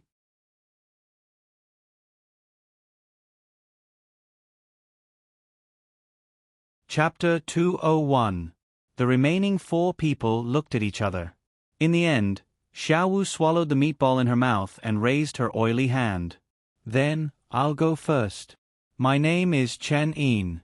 I'm the last in the family, so everyone calls me youngest sister. You can continue to call me Xiaowu. My family runs a martial arts center. She paused for a moment as if she was in a dilemma. Everyone was stunned when they heard the words, martial arts center. Her family owned a martial arts center, so how could they teach a little girl to steal and steal? Third sister was the first to react. She asked hesitantly, Chen? Your surname is Chen? Your family runs a martial arts center? What's the name of your martial arts center? Third sister sold fake goods in the underworld. She knew a lot about the underworld, so she was more sensitive to such things. In fact, she was right to be sensitive. Xiaowu pursed her lips and said reluctantly, Elite Martial Hall. Everyone was shocked. Second sister was the first to laugh. Xiaowu, can you not brag too much? I can even say that I'm Chen Zhen's granddaughter. Then you're my aunt. Xiaowu looked serious and seemed a little angry as she muttered. I knew that you wouldn't believe me even if I said it. Yi Huanyan remembered that when she was being beaten, her moves were indeed different from other girls. Other than pulling hair, she had other moves. If she wasn't busy arguing with Fu Yingxiang and the rest that day, she would have been the one to save Zhuang Suqiu. Thinking of this, Yi Huanyan said seriously. Go on, I believe you. Everyone looked at Yi Huanyan and was a little surprised. Xiaowu was stunned and then curled her lips. What's there to say? The elite martial hall isn't that great. Anyway, I'm the one who's looked down on the most in the family. I wasn't good at martial arts since I was young, but they insisted that I learn it.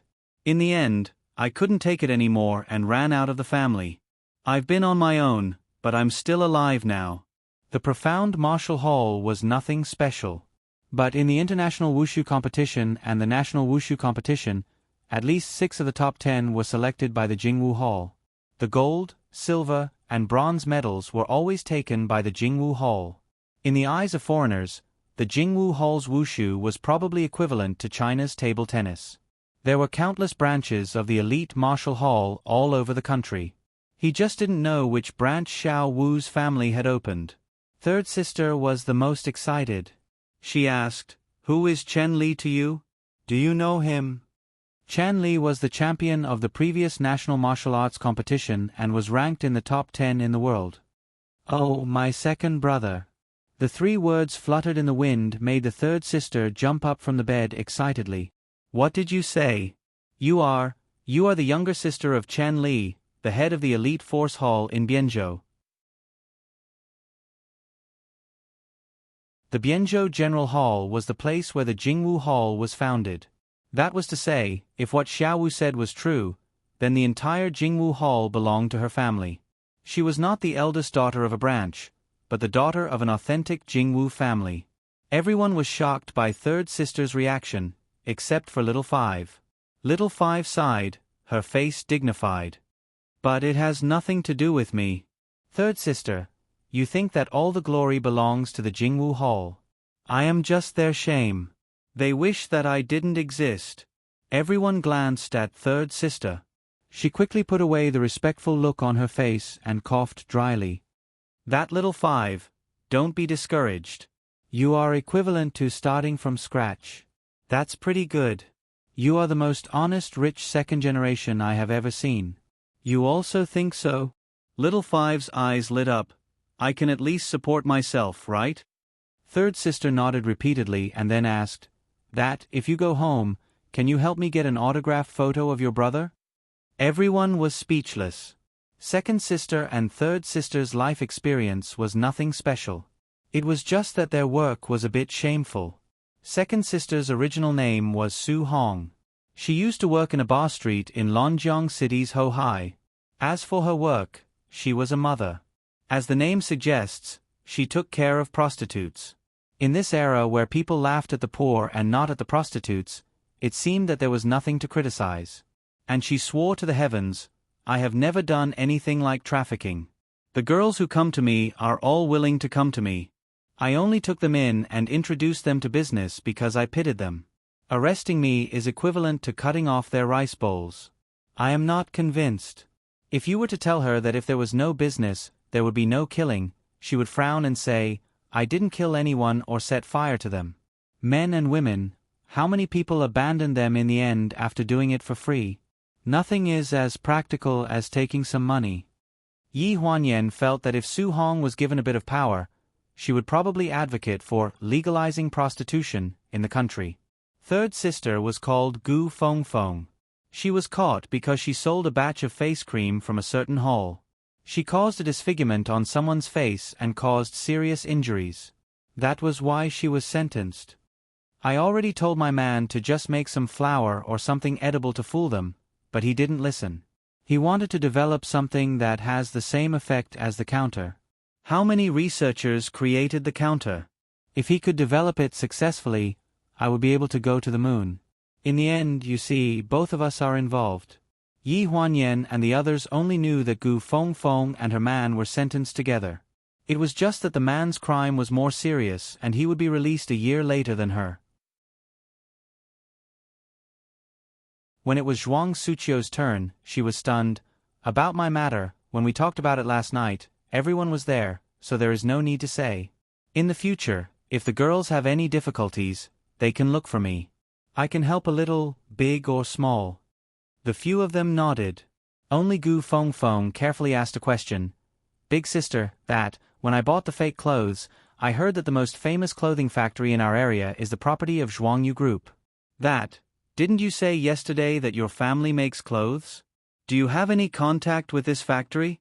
Can you do me a favor? I'm going out in 2 days. I don't have the money to start a business, so I want to. Hearing this, Zhuang Suqiu frowned and thought for a while. Are you talking about the factory in the western suburbs of Lanjiang City? Gu Fengfeng nodded. You have connections, right? I remember when I came in, I heard that the quality of the clothes in the factory was not up to standard and they were going to close down. When you came in, they didn't close down. They closed down, but those clothes that are not up to standard, can they be sold to me at a cheaper price? Anyway, they can't be shipped to the counter, right? It's not a problem, but when you sell them, you will probably have to remove the tags and change them. They can't use the name of Zhuangyu Group. Okay, no problem. Big sister, how many clothes can you give me? I don't have money now. I have to get my first bucket of gold before I can give them money. I'll give them all to you. When these 4 words came out, Gu Fengfeng was stunned and couldn't speak clearly. All to me? Big sister, you're not joking, right? You have so much influence. Zhuang Suqiu smiled faintly. Zhuangyu is my grandfather's name. The current president of the company is my mother.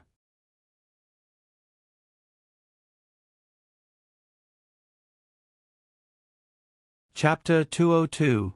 Those who did not do business might not know about the Zhuangyu Group, but they would definitely have worn the clothes sold by the Zhuangyu Group when they were young. It was the oldest domestic clothing brand and now it was involved in various industries.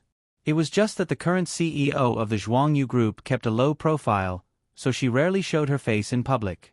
Everyone in the circle knew that the founder of the Zhuangyu Group, Zhuangyu, only had 3 daughters. Back then, it was the eldest daughter who found a son-in-law who married into the family. However, the eldest daughter's belly was disappointing. After so many years, she only gave birth to 1 daughter, Zhuang Suqiu. The Zhuang family wanted Zhuang Suqiu to find a son-in-law who married into the family, and she did do so. However, the man she found was no longer under the control of the Zhuang family. That man went from being unknown 10 years ago to using the Zhuang family's capital to establish a media company that gathered many popular celebrities. It was Phoenix Media, which was comparable to Pleasure Media. Now, he had opened up countless industries through Phoenix Media. Although it was not an industrial chain, it was faintly suppressing the Zhuangyu Group. The Zhuang family was a legitimate wealthy family. As for Zhuang Suqiu, she indeed had the noble aura of a wealthy family. Her dignified magnanimity and the various kinds of character that she could still maintain in this kind of place were incomparable to ordinary people. Among them, the one who was the most secretly shocked was probably Yi Huanyan. Fu Yingxiang did not know, but the other 4 did not seem to feel the concept of a group. They only felt that it was a big company. Previously, they already knew that Zhuang Suqiu was not an ordinary person, so they were not too surprised. Yi Huanyan was the only one who knew the status of the Zhuangyu Group in the business world. She admired the current CEO of the group very much. She could not help but praise. Sister Chiu, I admire Auntie's ability to manage such a big group all these years. Zhuang Suqiu's smile was a little dim, but she still insisted. When we get out of here, I will bring you to meet her. She will like you very much. When it was Fu Yingxiang's turn, everyone looked at her. She pursed her lips and lowered her gaze a little. My background is not as strange as yours. I am just an ordinary person working in a beauty salon. I was caught because I stole a customer's diamond necklace. When she said this, everyone except Zhuang Suqiu was stunned. Fu Yingxiang's appearance was absolutely beautiful. Compared to the current A-list actresses, she had a more refreshing and refined aura. She was like the daughter of a beautiful brothel that lived under the misty rain in Jiangnan. She didn't look like someone who would steal. Su Hong was a straightforward person and asked on the spot. Stop fooling around. How do you look like a thief? As soon as she said that, Little Five immediately became unhappy. He glared at Su Hong angrily.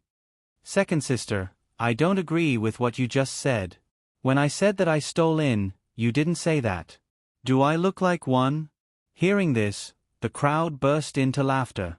Xiaowu didn't have the proper posture to sit or stand properly. Her pair of clear eyes kept darting around. Even if she was curious, she shouldn't be so curious. She really looked like a thief who knew how to steal, and a beautiful female thief at that. However, what she said was also true. You couldn't judge whether someone would steal based on their appearance. Fu Yingxiang also spread her hands. To be honest, I really didn't know that it was so expensive at that time. I just thought that it looked good, so I took it. Moreover, I was preparing to resign that day. No one knew that I wanted to take it away on the last day.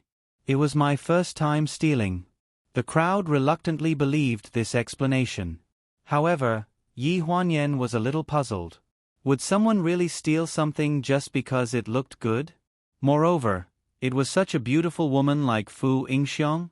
However, now that it was her turn, she couldn't care less about it. She didn't even notice that Zhuang Suqiu was looking at Fu Yingxiang with a hint of sarcasm. You should have heard about what happened to me, right? Yi Huanyan said softly and looked at Little Five unnaturally. Xiao Wu shrugged. Don't look at me like that. I only heard about it from the prison guards when they were eating.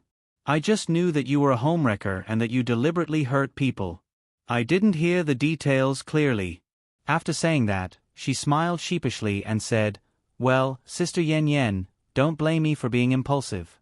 My mother was bullied by a mistress, so I couldn't help but feel a little annoyed by what I said. If you are angry, hit me a few times. I won't fight back. She didn't go easy on Yi Huanyan previously.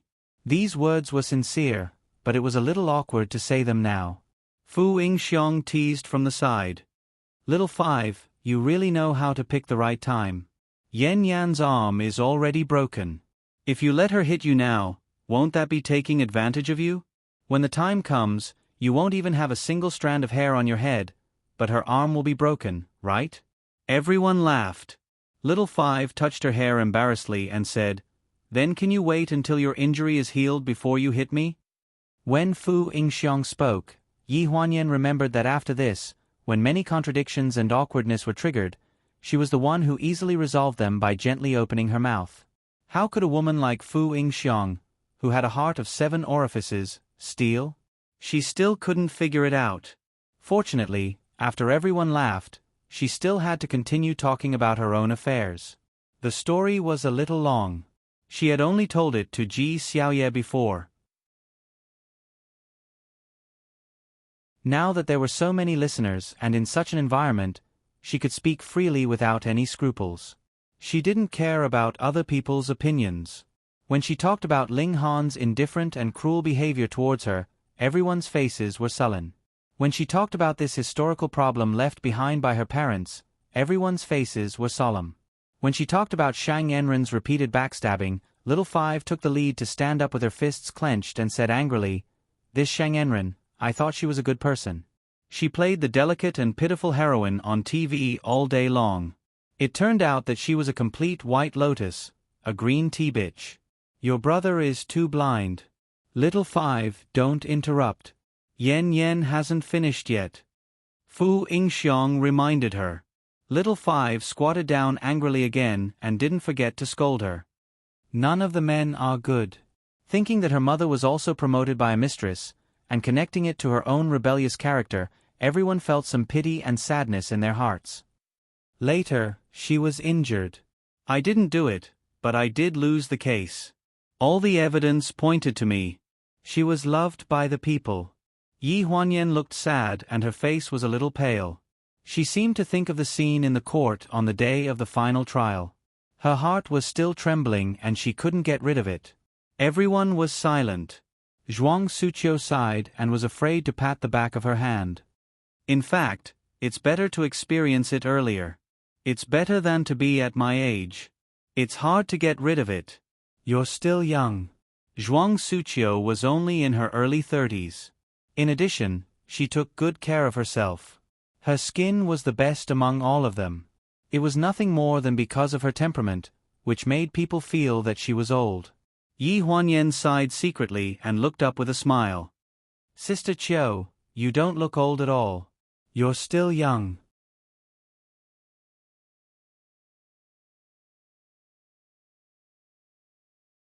Chapter 203. Prison number 4 could be said to be the most harmonious prison in all of Lanjiang City's women's prisons.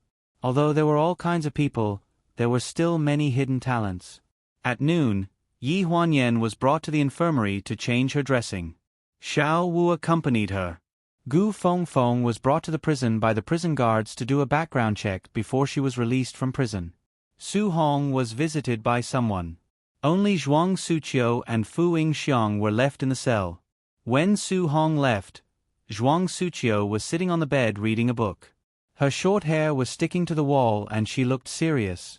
However, Zhuang Suqiu's natural graceful temperament made her not have the slightest bit of scholarly aura. At this moment, the book in her hand that had not changed for thousands of years was even more meaningful. If one were to talk about scholarly aura, Fu Yingxiong had it. Although she never read books, from her name to her appearance, she had this kind of aura. Just by casually giving her a book, she looked like she came from a scholarly family. People would believe it if she said that she was the youngest female professor who had returned from abroad. At this moment, Fu Yingxiong had just finished washing her hair and came out of the bathroom. She sat on a small stool and used a towel to dry her hair. She had the beauty of a lotus flower emerging from the water. Did you sell the diamond necklace that you stole? A neither soft nor heavy voice sounded from the cell. It was as if she did not take it to heart and asked casually. Fu Yingxiong was stunned. When she looked up, she saw that Zhuang Suqiu was still reading, as if she was not the one who asked this question. However, there were only the two of them in the cell. If it was not her, who else could it be? She smiled. I sold it. If I didn't sell it, the sentence would not be so heavy. Fu Yingxiong was sentenced to 3 years. According to the criminal law's provisions for theft, if the theft was serious and the amount was more than 20,000 yuan, the sentence would be up to 3 years in prison. How much did you sell it for? Another casual question asked. 22,000 yuan.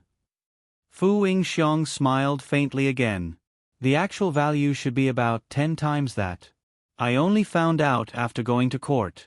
However, since it was something that I privately pawned in the pawn shop, I could not get it back.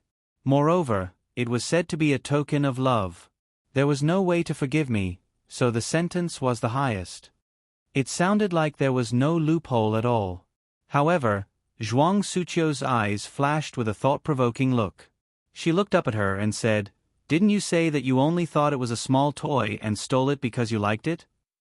Since he thought it was just a small toy, why would he send it to the pawn shop? Furthermore, she didn't have any proof of purchase or proof of the jewelry. How could she have the guts to send it to a pawn shop? A trace of panic appeared in Fu Yingxiong's eyes, but in just a moment, she found a way to deal with it. I was short of money. I only thought that I could use it as a few hundred yuan. I didn't think of anything else. After she said this, as if to prove that she was not guilty, she deliberately raised her head and looked in the direction of Zhuang Suqiu. Her eyes were slightly stunned. At this moment, Zhuang Suqiu lowered her head and stared seriously at the book in her hand. She even turned a page slowly. She looked like she didn't care about what she was saying at all. However, in the next second, Fu Yingxiang saw her speak calmly as if she was talking to the book. I'm not interested to know what crime you committed to get in here. I'm not even interested to know why you deliberately didn't let the prison guards reduce your sentence. However, if I want to know, it's not that difficult. These words made Fu Yingxiang's face stiffen. She didn't refute Zhuang Suqiu's words like she did the night before. She didn't play dumb either. Instead, she kept silent. This was because she now knew that Zhuang Suqiu did have the ability to do so. When Yi Huanyan leaves, don't ask her to do anything for you. She doesn't need to get involved in your mess. Although she couldn't contact the outside world anytime and anywhere in Lanjiang City's women's prison, and some people's identities weren't easy to find out, there were many coincidences that made her have to treat them with caution. For example, Fu Yingxiang would show goodwill to every new woman who came in. For example, the women she showed goodwill to would always leave very quickly. For example, after those women left, they would all disappear for no reason. After all, Zhuang Suqiu was the daughter of the Zhuangyu group. Although the fact that she was in prison for her husband made her parents unhappy, they only had one daughter. Her safety was more important than anything else. Therefore, no matter how big or small, there would always be someone who would tell her something once in a while. Of course, she was the one who took the initiative to investigate these things. The reason was that she felt that a woman who was as beautiful as Fu Yingxiang wouldn't easily show goodwill to other women. Once this kind of behavior appeared, there would definitely be some mysterious factor. Staying in prison was a bit boring, but she also knew that she had to know the ins and outs of the people around her to ensure her absolute safety. This was especially so when the first batch of people who came to her family told her that they couldn't find out Fu Yingxiang's background. She took it to heart. A woman who even the Zhuangyu group couldn't find out about was actually obediently staying in prison like her. Fu Yingxiang stared at Zhuang Suqiu for a while. As if she had made up her mind, she said in a deep voice, "Other than her, no one can help me." "You overestimate her.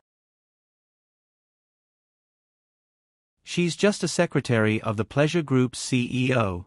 She doesn't have much of a background. Since she's here, it means that the man doesn't care much about her. She can't help you." Zhuang Suqiu flipped to another page and said in a low voice, "Keep your thoughts to yourself.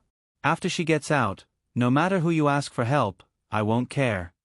However, it wasn't easy to find another woman with such a strong background who would still be in prison. Fu Yingxiang gritted her teeth. "What if I promise that nothing will happen to her?" "What promise do you have?" Zhuang Suqiu raised her head and stared at her with a pair of sharp eyes. It was as if she could see through her heart. The temperature in the prison immediately dropped by a few degrees.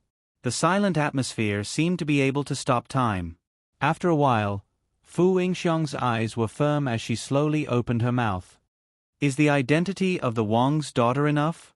A series of orderly footsteps sounded at the door. After Gu Fengfeng and Su Hong reported their numbers to the prison guards at the door, they returned to the prison one after another.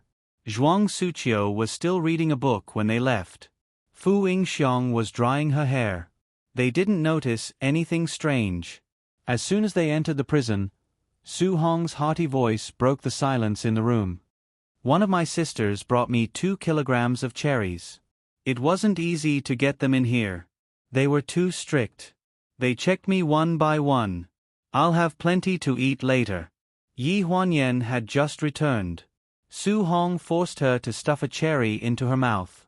After she chewed twice, Gu Fengfeng suddenly held up the plastic bag of cherries and asked, "Second sister, after they checked the cherries one by one, did you wash them?" Su Hong was stunned at first. Then she looked at Yi Huanyan apologetically. Yi Huanyan's face stiffened. Why did she suddenly feel a little salty in her mouth?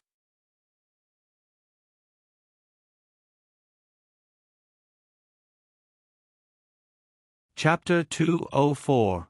It had to be said that although Su Hong was an auntie, she was really popular. People would come to visit her on visiting days, and when they came back, they would bring something back. In the past, Yi Huanyan could not get these things, but now, she could benefit from it. While eating the cherries, Gu Fengfeng suddenly sighed with emotion. If my man was not caught, I don't know if he would want to bring me something. Second sister spat out the kernels into the trash can and said indifferently, "There's no reliable man in this world. I had a lover in the past, but after being caught, he never came even once. Those who came were all my sisters. That's why I say that men aren't as reliable as my sisters." After saying this, she glanced at Fu Yingxiang. "Look at fourth sister. She's so beautiful, don't tell me she doesn't have a boyfriend? Has anyone come to visit her? Also, our eldest sister always has an assistant coming to visit her." When she said this, Zhuang Suqiu's face darkened slightly.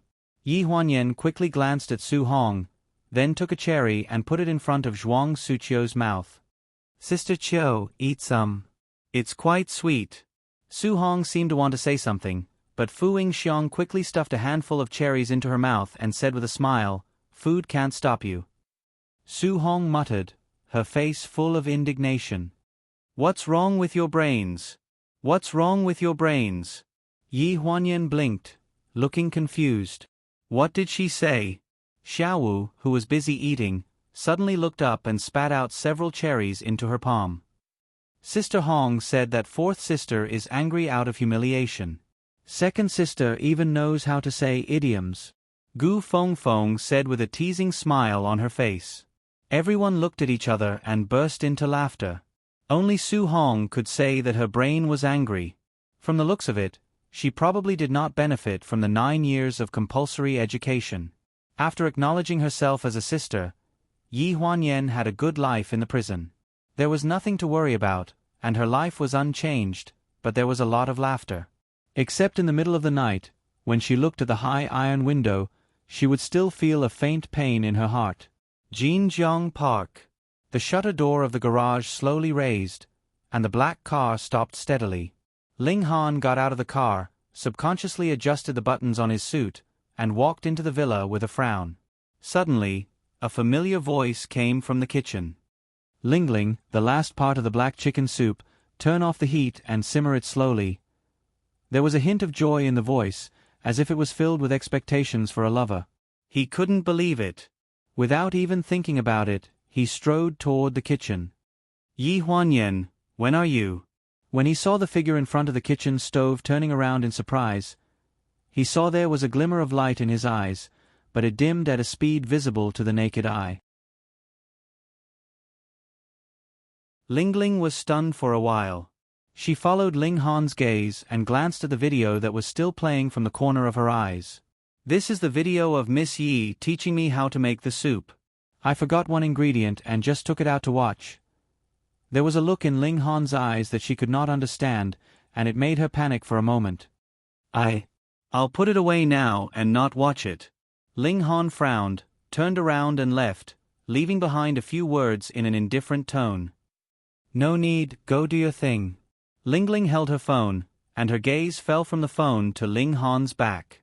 She watched as he took off his suit jacket and put it on his arm as he walked up the stairs. Every step was very heavy, and he looked very lonely. There were not many traces of Yi Huanyan in this house. He had ordered that except for the 1/3 of the room, she was not allowed to make any changes to the other places. Even in the shoe cabinet at the door, there was only a pair of her home slippers. All of her things were in that 1/3 of the room. As a woman, there were very few things. For some reason, Ling Han felt that the house was getting emptier by the day. He couldn't help but open Yi Huanyan's wardrobe and take a look at the clothes that hadn't even been removed from the labels. In fact, the only clothes she wore on a daily basis were those for work. These expensive clothes and leather bags were as new as ever. They were all delivered to her with just a call from him to the counter. She left it here, untouched. Yi Huanyan's salary was very high. In terms of material things, he had never mistreated her. Moreover, she did have the ability to earn that kind of salary at pleasure, but she almost never bought anything expensive for herself. Even her clothes were very few. She wore nothing more than shirts, jeans, sweaters, and jeans. They were all in low-key and mild colors.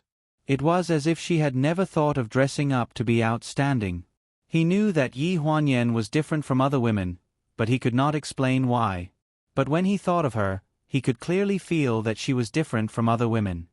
He could not bear to part with every bit of her. His fingers brushed past the clothes rack, and then fell on a pure black dress with black lace and white flowers inlaid at the corners. This was the dress that Yi Huanyan had worn at the end of last year's annual party. When he touched that dress, almost at the same time, Sun Yanhua's face flashed in his mind, followed by the scene of them walking the red carpet at the annual party. The anger between his brows finally converged on the words that Sun Yanhua had said that day when he slammed the door and left. "In any case, I will definitely take her away." Clang! The clothes rack hit the wooden board, followed by the sound of cloth tearing in the air. In Ling Han's cold eyes, that dress was torn into two pieces and fell to the ground like a crumpled rag. His woman would be his until death. He would not allow anyone to covet her. In the presidential suite of a certain five-star hotel in Lonjiang City, a silver-haired man stood by the floor-to-ceiling window, the loose gray robe accentuating his broad back. The sound of water splashing could be heard in the room, and on the frosted door of the bathroom was a deliberately seductive figure of a woman. The assistant behind him looked straight ahead and said respectfully, "Young master, according to the clue of Jiang Meilan, our people have checked all the people who were in contact with her. We confirmed that her first marriage was 20 years ago, and 26 years ago, Jiang Meilan was indeed a nurse at Lingjiang Hospital. She was addicted to gambling and owed a lot of debts." The silver-haired man who was addressed as young master slowly turned around and stared at the assistant. "Has there been any movement from that Ling Han in the past 2 days?" The assistant became even more respectful, as if he didn't dare to look into his eyes easily. He lowered his head even more. "Ling Han's assistant has been in frequent contact with the prosecutor's office in Lonjiang City these past 2 days, but there doesn't seem to be any movement from the women's prison." Hearing this, the silver-haired man frowned, seemingly displeased. "We're not waiting for him. I'll leave this matter to you." "We're not waiting." The assistant was slightly stunned. But they went to the prosecutor's office to find someone to mediate this case. The silver-haired man sneered with a hint of disdain between his brows. "I'm afraid he still plans to mediate in his heart for a while. We have to let him know that there's always someone better out there. He's not the only one who can cover the sky in Lonjiang City."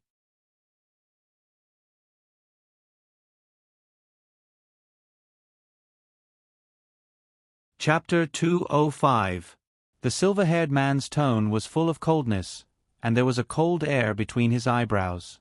The assistant knew that he didn't have a good impression of Ling Han, so he didn't dare to ask more. He nodded in agreement, but he still didn't leave. He lowered his head and bowed, waiting for his orders. "After the matter is settled, I'll pick her up personally." As soon as he finished speaking, a woman's coquettish voice sounded in the bedroom. "Master, it's getting late. It's time to rest." This voice had the effect of ecstasy. Even the assistant, who had been motionless like a wooden stake since he entered the door, trembled and became a little restless. The conversation was interrupted. The silver-haired man looked in the direction of the bedroom, but he didn't look unhappy. "Can't wait." He curled the corner of his mouth. The woman leaning against the door frame was not afraid of the presence of others. She raised her hand and lifted the hem of her skirt, revealing her snow-white thighs. Her eyes were like silk as she bit her lip and said, "I just think that you should take care of your body and rest early." "Oh, is that so?" The silver-haired man had a thought-provoking smile on his face. "That's true. You should rest early." The woman's eyes moved, and she walked forward boldly. Her seaweed-like hair draped over her shoulders, and her wine-red silk nightgown revealed a scene that made people's blood boil as she walked. However, her every move was flirtatious, and it was not something that ordinary women could compare to. The silver-haired man stared at her for a while. Suddenly, he looked at the assistant and said casually, "What do you think of her?" The woman's footsteps paused slightly, as if she was stunned for a moment, but she quickly returned to normal. "Men always like to compare." Letting an assistant evaluate her was just to show off that he had such a rare treasure. The next second, the man pulled her into his arms and took a deep breath of the fragrance of her hair. This action made her confirm her thoughts just now, and she smiled even more charmingly. The assistant's expression didn't change as he spat out 2 words. Stunning. Hearing this, the woman pouted and raised her hand to hit the silver-haired man's chest. You're so annoying. The silver-haired man's eyes didn't move, but he had already pulled his arm away from the woman's waist. He said calmly, Then she's yours tonight. The woman was stunned. She immediately thought it was a joke and said embarrassedly, Master, don't joke around. Even if it was a joke, no one liked to be verbally delivered back and forth as a trade item. The assistant was not surprised. She looked up at her with a trace of pity in her eyes. Her tone was indifferent. I will send her safely back to where she came from. The woman's expression changed. Master, I should rest. Didn't you say so? The silver-haired man looked at her and the corners of his mouth curled up. It was very charming. Since you can't wait, I'll find someone for you. Isn't that good? The woman seemed to want to say something, but under his suddenly disgusted gaze, she couldn't say a word. She followed the assistant in a daze. It wasn't until she reached the door of the suite that she suddenly realized what was going on. She clenched the door frame and shouted at the top of her lungs. Grandpa, I won't leave. I don't want anything. I only want you. I don't want any status. I don't even want you to love me. I don't want anything. I just want you to let me stay by your side. The assistant stood behind the woman and said coldly, Young master didn't intend to give you all that you said. After saying this, he sighed as if he was talking to himself. I'm afraid he won't give it to anyone. The soundproofing in the room was very good. Other than the first inevitable scream of the woman, the world was completely silent after the door was closed. The silver-haired man sat by the bed. The cross on his earlobe glowed coldly under the light. He opened his wallet and quietly looked at the woman in the photo. His eyes were filled with all kinds of complicated emotions. There was tenderness and regret. The next morning, Lanjiang City Women's Prison. Gu Fengfeng was released after her sentence. Prison number 4 was approved to hold a small farewell party. Zhuang Suqiu thought of a way to get a cake. It was the simplest kind of cream cake, but it was already an amazing thing in the prison. Xiao Wu was dissatisfied that Gu Fengfeng gave her a big piece and shouted, Third sister, you're already out. There's nothing good to eat, but you're still snatching it from me. Gu Fengfeng was very stubborn. She refused to give it to Xiao Wu and said stubbornly, This is my farewell cake. If I eat it, I'll be a real sister. Why can't I eat it? I have to eat it, and I have to eat more than all of you. Only then can I work hard when I get out. Xiao Wu was angry. She angrily stuffed a big piece into her mouth and cut another big piece. Su Hong saw that she was eating impatiently and wiped the cream on her face. She wiped the cream on the tip of her nose. Coupled with the red cream on her lips, she looked like a clown. Everyone laughed.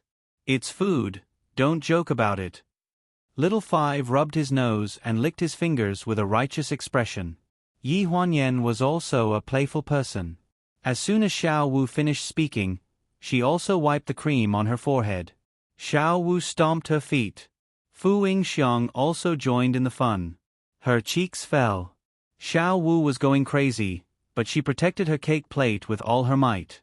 Then Gu Fengfeng's 5 fingers went straight to her face. Fifth sister, don't you want to eat? I'll give it to you. Ha ha ha. You're bullying me. Sister Qiu, are you going to do something about it? Xiao Wu looked impatient and asked Zhuang Suqiu, who had always been dignified, for help. Zhuang Suqiu looked up slightly. Ha! She held a big lump of cream with 2 fingers and turned to look at Xiao Wu. She looked a little guilty. Sister Qiu, even you. What's there to say? Beat her up. Su Hong shouted. Everyone went up together. In the chaos, it was unknown who wiped the cream on who, and who made a lump of cream on whose neck. When the prison guards came to take Gu Feng Feng away, they saw that the fifth prison was in a mess. Even the bedding and pillows were not spared. The 6 people in front of them were in a terrible state. Zhuang Suqiu's short hair was plastered with cream. It was more effective than styling glue.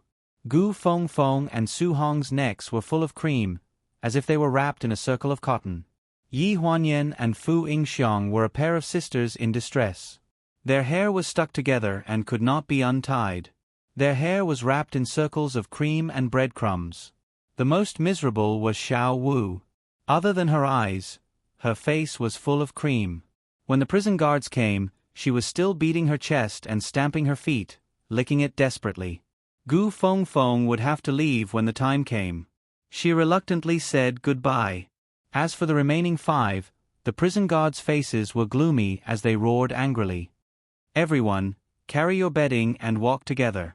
The destination is the laundry room. They had to wash the dirty bedding personally.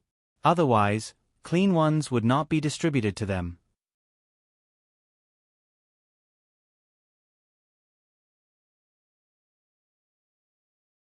Chapter 206.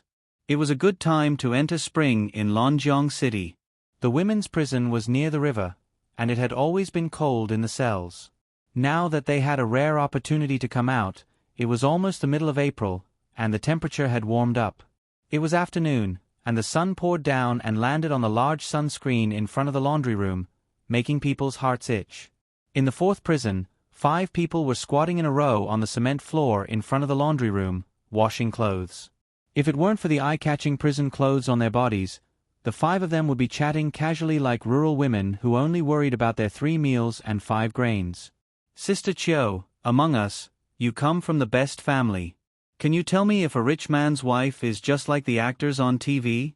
She has someone to take care of her every day. She has to either apply facial masks or go to the spa every day. She even has a special nanny to take care of her dog. The one who started this topic was Su Hong. She looked at Zhuang Suqiu eagerly, looking forward to it. Zhuang Suqiu rolled up her sleeves, and her fair arms were exposed to the sun. They were stained with soap and reflected the colorful light. She smiled and said, "Most likely, but not all of these." Su Hong glared at her. "Rich people have troubles too? Don't tell me that rich people will be lonely. I don't believe it." Then, second sister, if you have money, how are you going to live? Yi Huanyan put the clothes that had been wrung dry in another basin, and asked as she fetched fresh clean water under the pipe. Su Hong was stunned. "Of course, I'll live the kind of life I just mentioned. I won't think about anything else, and I'll live a good life every year." "Don't you want to find a man?" Fu Yingxiang teased. This question stumped Su Hong, but the big-hearted Su Hong quickly felt relieved. She waved her hand and said, "What's wrong with that? If I have money, I'll keep whoever I like. In this day and age, there's no need to talk about relationships. Only money is practical. After I'm done playing with men, I can even keep dogs." Yi Huanyan and Fu Yingxiang looked at each other and snickered. Even Xiao Wu was stunned for a moment, and suddenly burst into laughter. "Sister Hong, your taste is too strong. As the saying goes, men don't keep cats and women don't keep dogs." Su Hong's face turned red from their laughter. However, Yi Huanyan and Fu Yingxiang were too far away. She could only reach Xiao Wu with the towel in her hand, so she shouted, "You little hussy, even you are laughing with me. You haven't even grown all your hair yet. Have you tried those that aren't that heavy?" Xiao Wu dodged the water stains and laughed. "Why haven't I tasted it before?" "Second sister, you haven't seen it before, so how do you know that my hair isn't fully grown?" "Little wench, you'll know once I strip you naked." The quarrel became more and more outrageous, and the words of the two became more and more unpleasant to the ear. The remaining 3 people who were watching the show had different expressions on their faces. They all wanted to laugh but couldn't thicken their faces to laugh. It was very uncomfortable to hold it in. Despite the commotion, the prison guards were still monitoring them from behind. They only verbally attacked each other for a while before calming down very quickly. Zhuang Suqiu, who had been silent for a while, suddenly said, Xiao Hong, what do you think is the most regrettable thing in your life? I don't have money, Su Hong answered without even thinking. Among the 5 people here, except for Su Hong, they all came from good families and had never lacked money. After Su Hong answered, Zhuang Suqiu lowered her head and rubbed the bedsheets in her hands. She said calmly, I've never lacked money, but ever since I was born, the burden of inheriting the family business was on my shoulders. When I was 5, I went to all kinds of meeting places with the elders in my family. At first, I just had to follow the rules and not cry. Later on, as I grew older, I had to know how to read people's expressions, be sweet and obedient. After I was 10, I had to be smooth and slick in social interactions and draw inferences from one case. Su Hong was stunned for a few seconds. She stared blankly at her eldest sister who had always been calm and steady.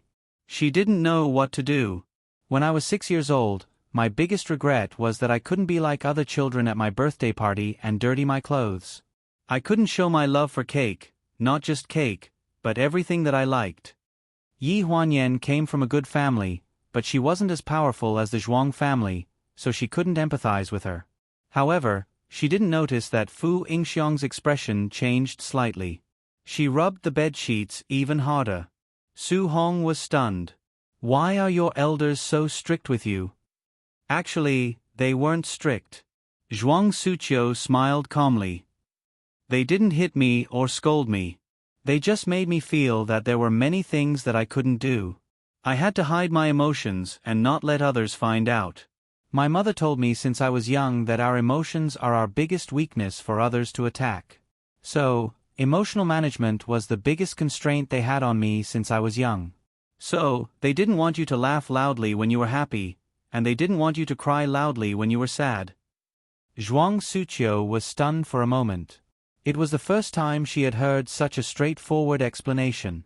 Compared to the mess she had made just now, it was much easier to understand. In the end, she nodded with a bitter expression on her face. Su Hong frowned and took a deep breath. Are they planning to suffocate the child to death? Seeing that the atmosphere suddenly became a little gloomy, Yi Huanyan turned off the water valve, coughed, and joked, Second sister, if you were to grow up like this, would you be willing? Su Hong said casually. Forget it, I'd rather earn my own money. If I'm happy, I'll earn more. If I'm unhappy, I'll close the shop today. I'll live a happy life one day at a time. There's no need to be angry. After saying this, Su Hong glanced at Zhuang Suqiu and said carefully, Sister Qiu, I'm not talking about you.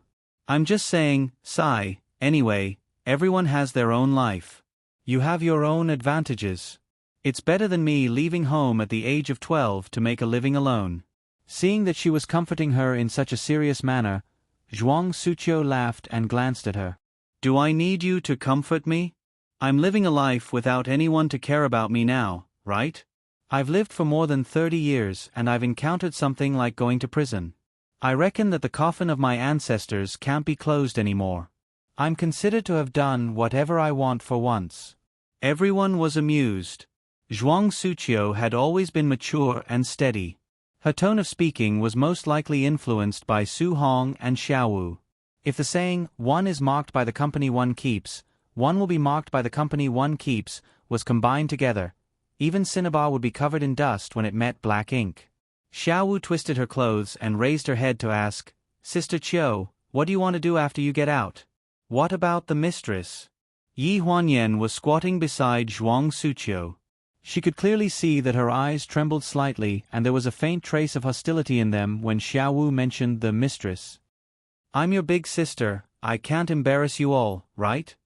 Big sister, if there's anything, just call me. My brother has enough manpower. As long as you give the order, I guarantee that he'll tear the mistress apart on the street. Tear her apart alive?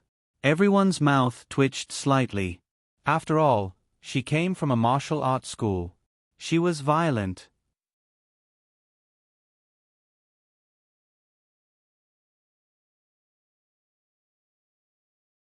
Chapter 207.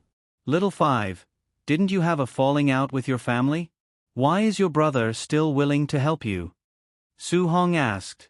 Little Five raised her eyebrows and said proudly, Who said Chen Li? I'm talking about my big brother in the underworld. My skills were taught to me by my brother. Everyone looked at each other. Zhuang Suqiu coughed and said, Little Five, stealing is not a legitimate profession. After you get out of prison, you should find something else to do. Little Five frowned at the mention of this. Sister Chiu, are you looking down on me? In the underworld, friendship and face were the most important things. At Little Five's age, she was hot-blooded. It's not that I'm looking down on you.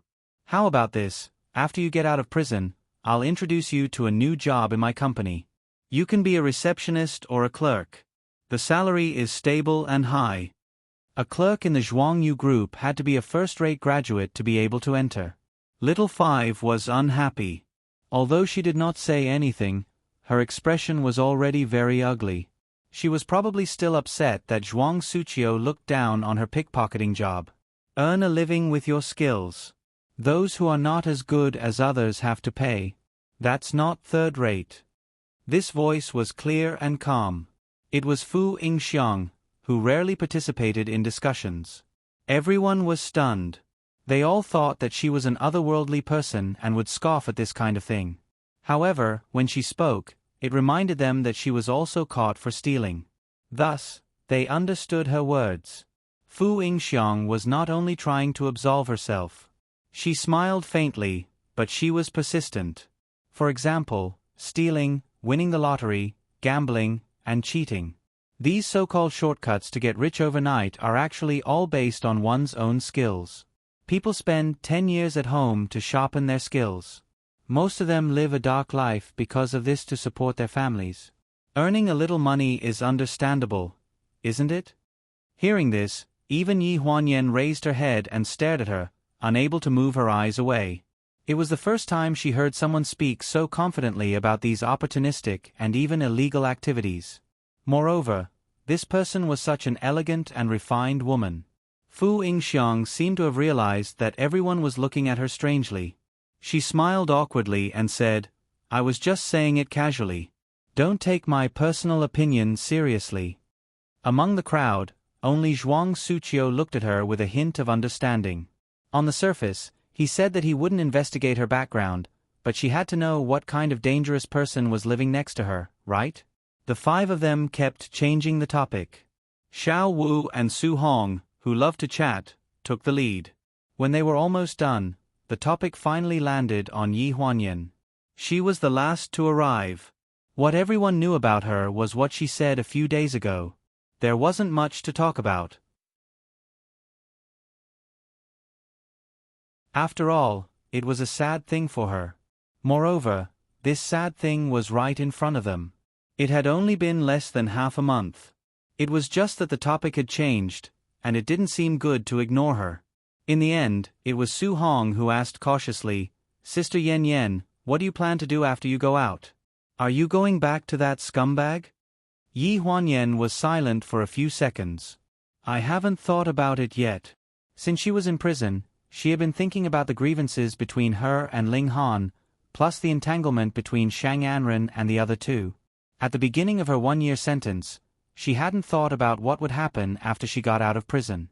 Xiao Wu jumped a little, poured the dirty water with cream foam in the basin, and spat, Don't go back to that scumbag even if you die. Let him and that stinking shameless Shang Anren go there. Sister, wait for me to get out of prison and help you clean them up. Su Hong gave her a white look. Little brat, what do you know? Zhuang Suqiu naturally understood Yi Huanyan's confusion and helplessness at the moment. She wiped her hands and patted her on the shoulder with dry hands. You've been in this place long enough. What can't you understand? You'll always get over it. Yi Huanyan looked at her in a daze. Sister, have you gotten over it? I've gotten over it, and I still have enough time to think about how to get all the things that originally belonged to me back little by little after I get out of prison. Do you still want to go back to him? It's not that I want to go back, but he wants me to go back. Zhuang Suqiu's eyes were somewhat unfathomable. Yan Yan, you have to believe that men prefer weak women. I came to prison for him. His guilt for me is enough to make me an irreplaceable existence for a long time, and so are you. When Zhuang Suqiu got up to dry the sheets, Yi Huanyan squatted on the ground and looked at her back in a trance. Using the psychology of guilt?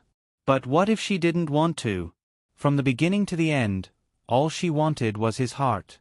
At the side, Xiaowu lowered his head and pondered whether it was noble or not to rely on one's ability to make a living. Fu Yingxiang, on the other hand, stared at Yi Huanyan with a thoughtful look. Only Su Hong stared at the two of them. She glanced left and right and was speechless. It was as if she was watching a drama about the grudges between the rich and powerful.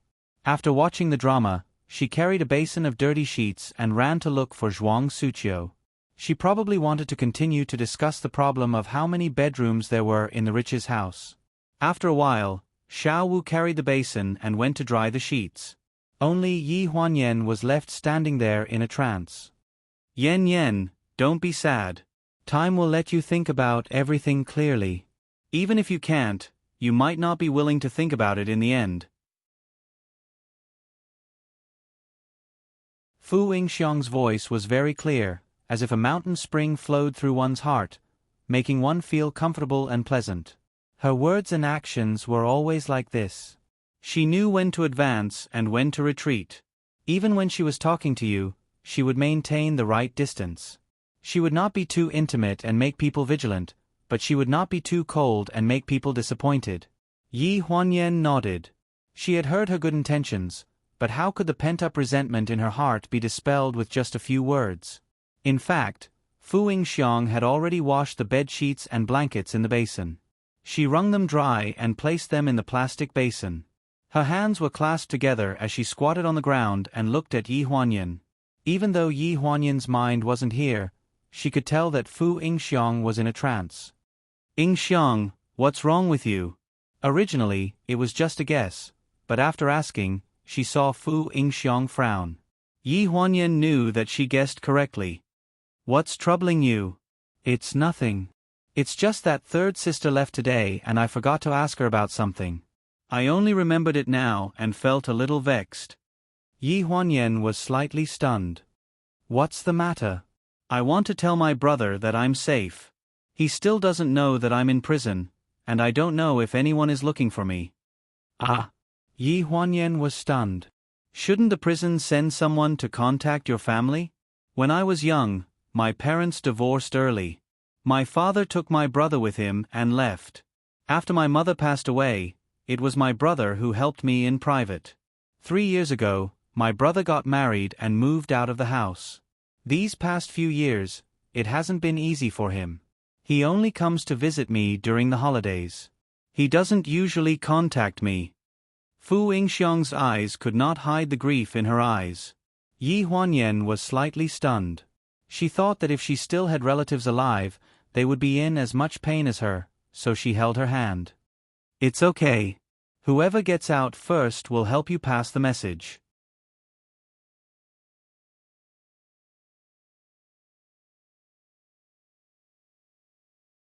Chapter 208. After Yi Huanyan said this, Fu Yingxiang's expression improved a lot, and the depression between her eyebrows faded. Yen Yen, among the few of us, you should be the first to go out.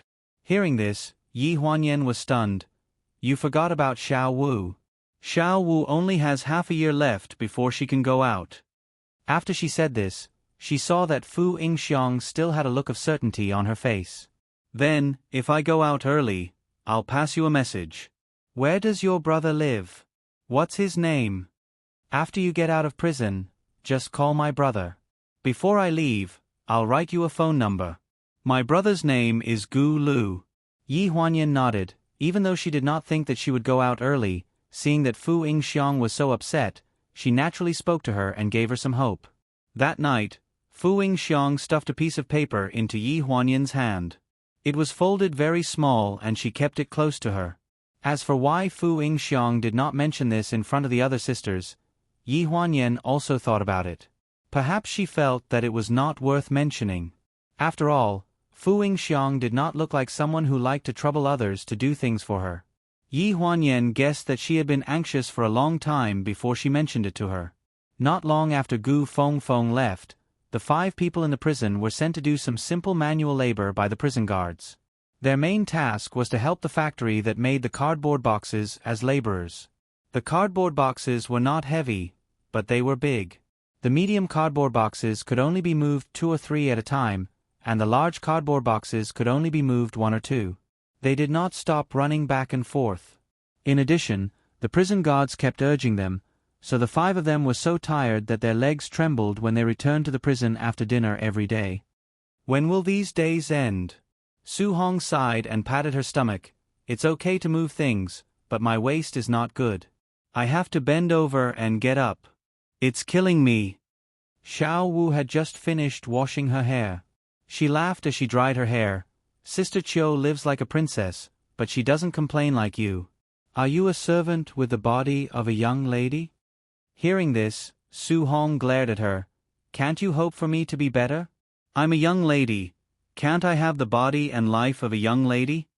Xiao Wu put the towel on her head and spread her hands. Just here? If all 4 of us are your servant girls, we won't be able to live like young ladies, right? Su Hong suddenly laughed out loud. I've been a young lady for so many years, but now I'm liberated. Fu Yingxiong laughed when she saw the 2 of them start to fool around again. She saw Yi Huanyan come out of the bathroom with a basin of water and seemed to want to sit by the bed to soak her feet. Fu Yingxiong quickly went up to her. Your arms is okay, your arm is. Yi Huanyan tried to decline but was glared at by Su Qingsang. Su Qingsang pulled Yi Huanyan to sit by the bed. The 2 of them got along well. But when Zhuang Suqiu saw this, she couldn't help but look at Fu Yingxiong a few more times, a hint of warning in her eyes. Fu Yingxiong's gaze shifted 2 inches away. She deliberately pretended not to see the look in Yan Yan's eyes. She squatted down and tested the temperature of the water in the basin. Yan Yan, the temperature of the water is a bit low. I'll go get some hot water for you to wash. Seeing this, Zhuang Suqiu got up. Let me do it. Yan Yan got injured because of me. 4th sister, you don't have to trouble yourself with such a small matter. I'll do it. Fu Yingxiong knew that she couldn't avoid it, so she didn't insist. She smiled. Then I'll have to trouble Sister Chiu. Yi Huanyan was a little embarrassed by the 2 of them. She got off the bed. Sister Chiu, don't bother. I'll do it myself. My arm is fine. Besides, I still have 1 arm that's not injured. Naturally, the 2 of them followed her to the bathroom where the hot water bottles were placed. Yi Huanyan was the first to come out with the hot water bottles. She muttered as she walked, I'm not disabled yet. Why are you following me so closely? If the prison guards see this, what will they do? She didn't notice that when the 2 of them looked at each other, neither of them was giving in. The 2 of them stood in front of the bathroom door and put some distance between them and Yi Huanyan. With Su Hong and Little Five's noisy background, the 2 of them didn't attract much attention when they talked. Zhuang Suqiu was half a head taller than Fu Yingxiong. When she spoke, she lowered her voice and narrowed her eyes with a hint of warning. I've already figured out your identity. Indeed, you didn't lie. But I need to know what you want Yan Yan to do. Fu Yingxiong was stunned. She didn't expect Zhuang Suqiu's news to come so quickly. They were both in prison, and no one had come to visit her recently. When did she find out? Before or after she confessed? I only asked her to help me contact someone. What happened after she contacted him? Let her know that she's safe. Did the 2 women from before do the same thing? Yes. Is this matter that dangerous? I'm not sure. You know that my situation is worse than yours. I've already lost contact with the outside world. I don't think the 2 of them succeeded in bringing the news I told them. Why do you think Yan Yan can do it? Other than her, I have no other choice. I need to inform my friends about my current situation as soon as possible. Zhuang Suqiu knew that Fu Yingxiong wasn't lying. After she explained the situation, she calmed down a lot. She only asked Yi Huanyan to send a message. Not to mention that this girl definitely had someone to protect her outside. Even if there wasn't, she could just pick a few people to follow her. Nothing serious would happen. With this thought, she looked at Fu Yingxiang with a more relaxed expression. Fu Yingxiang noticed the change in Zhuang Suqiu's attitude. She heaved a sigh of relief and looked up. Sister Qiu, thank you for understanding. Zhuang Suqiu casually revealed a smile. Guarding the family business is the most difficult. If you're not careful, you won't have the face to see your parents. Although our family business isn't the same, our situations aren't too different. If there's anyone here who can understand you, it's probably only me. There was a hint of gratitude in Fu Yingxiang's expression, but before she could say anything, a loud bang resounded throughout the entire room. Xiao Wu was the first to exclaim, while Zhuang Suqiu and Fu Yingxiang both looked towards the source of the sound. It was the hot water bottle that exploded. It exploded right beside Yi Huanyan's hand. Following Su Hong's scream, the entire cell fell into chaos. Yen Yen, what's wrong with you? The four of them ran forward and surrounded her, but they didn't know what to do. A blue plastic basin was placed on the floor beside the bed. Next to it was the hot water bottle that had fallen on the floor. Yi Huanyan's thin and weak body was lying limply beside the bed. She didn't feel the hot water flowing on her hand. She had actually fainted. Zhuang Suqiu was experienced and was the first to react. Call the prison guards, quick. Xiao Wu, help her up first. Don't get scalded by the hot water. In the midst of everyone's panic, Yi Huanyan only felt dizzy. She vaguely heard someone calling her name. There was a piercing pain in her arm, but it was as if her whole body was stiff and she couldn't move. She couldn't open her eyes and everything was dark. You're tuning in to the Narrate and Escape YouTube channel. Don't forget to subscribe and join us on this journey to catch the most captivating stories.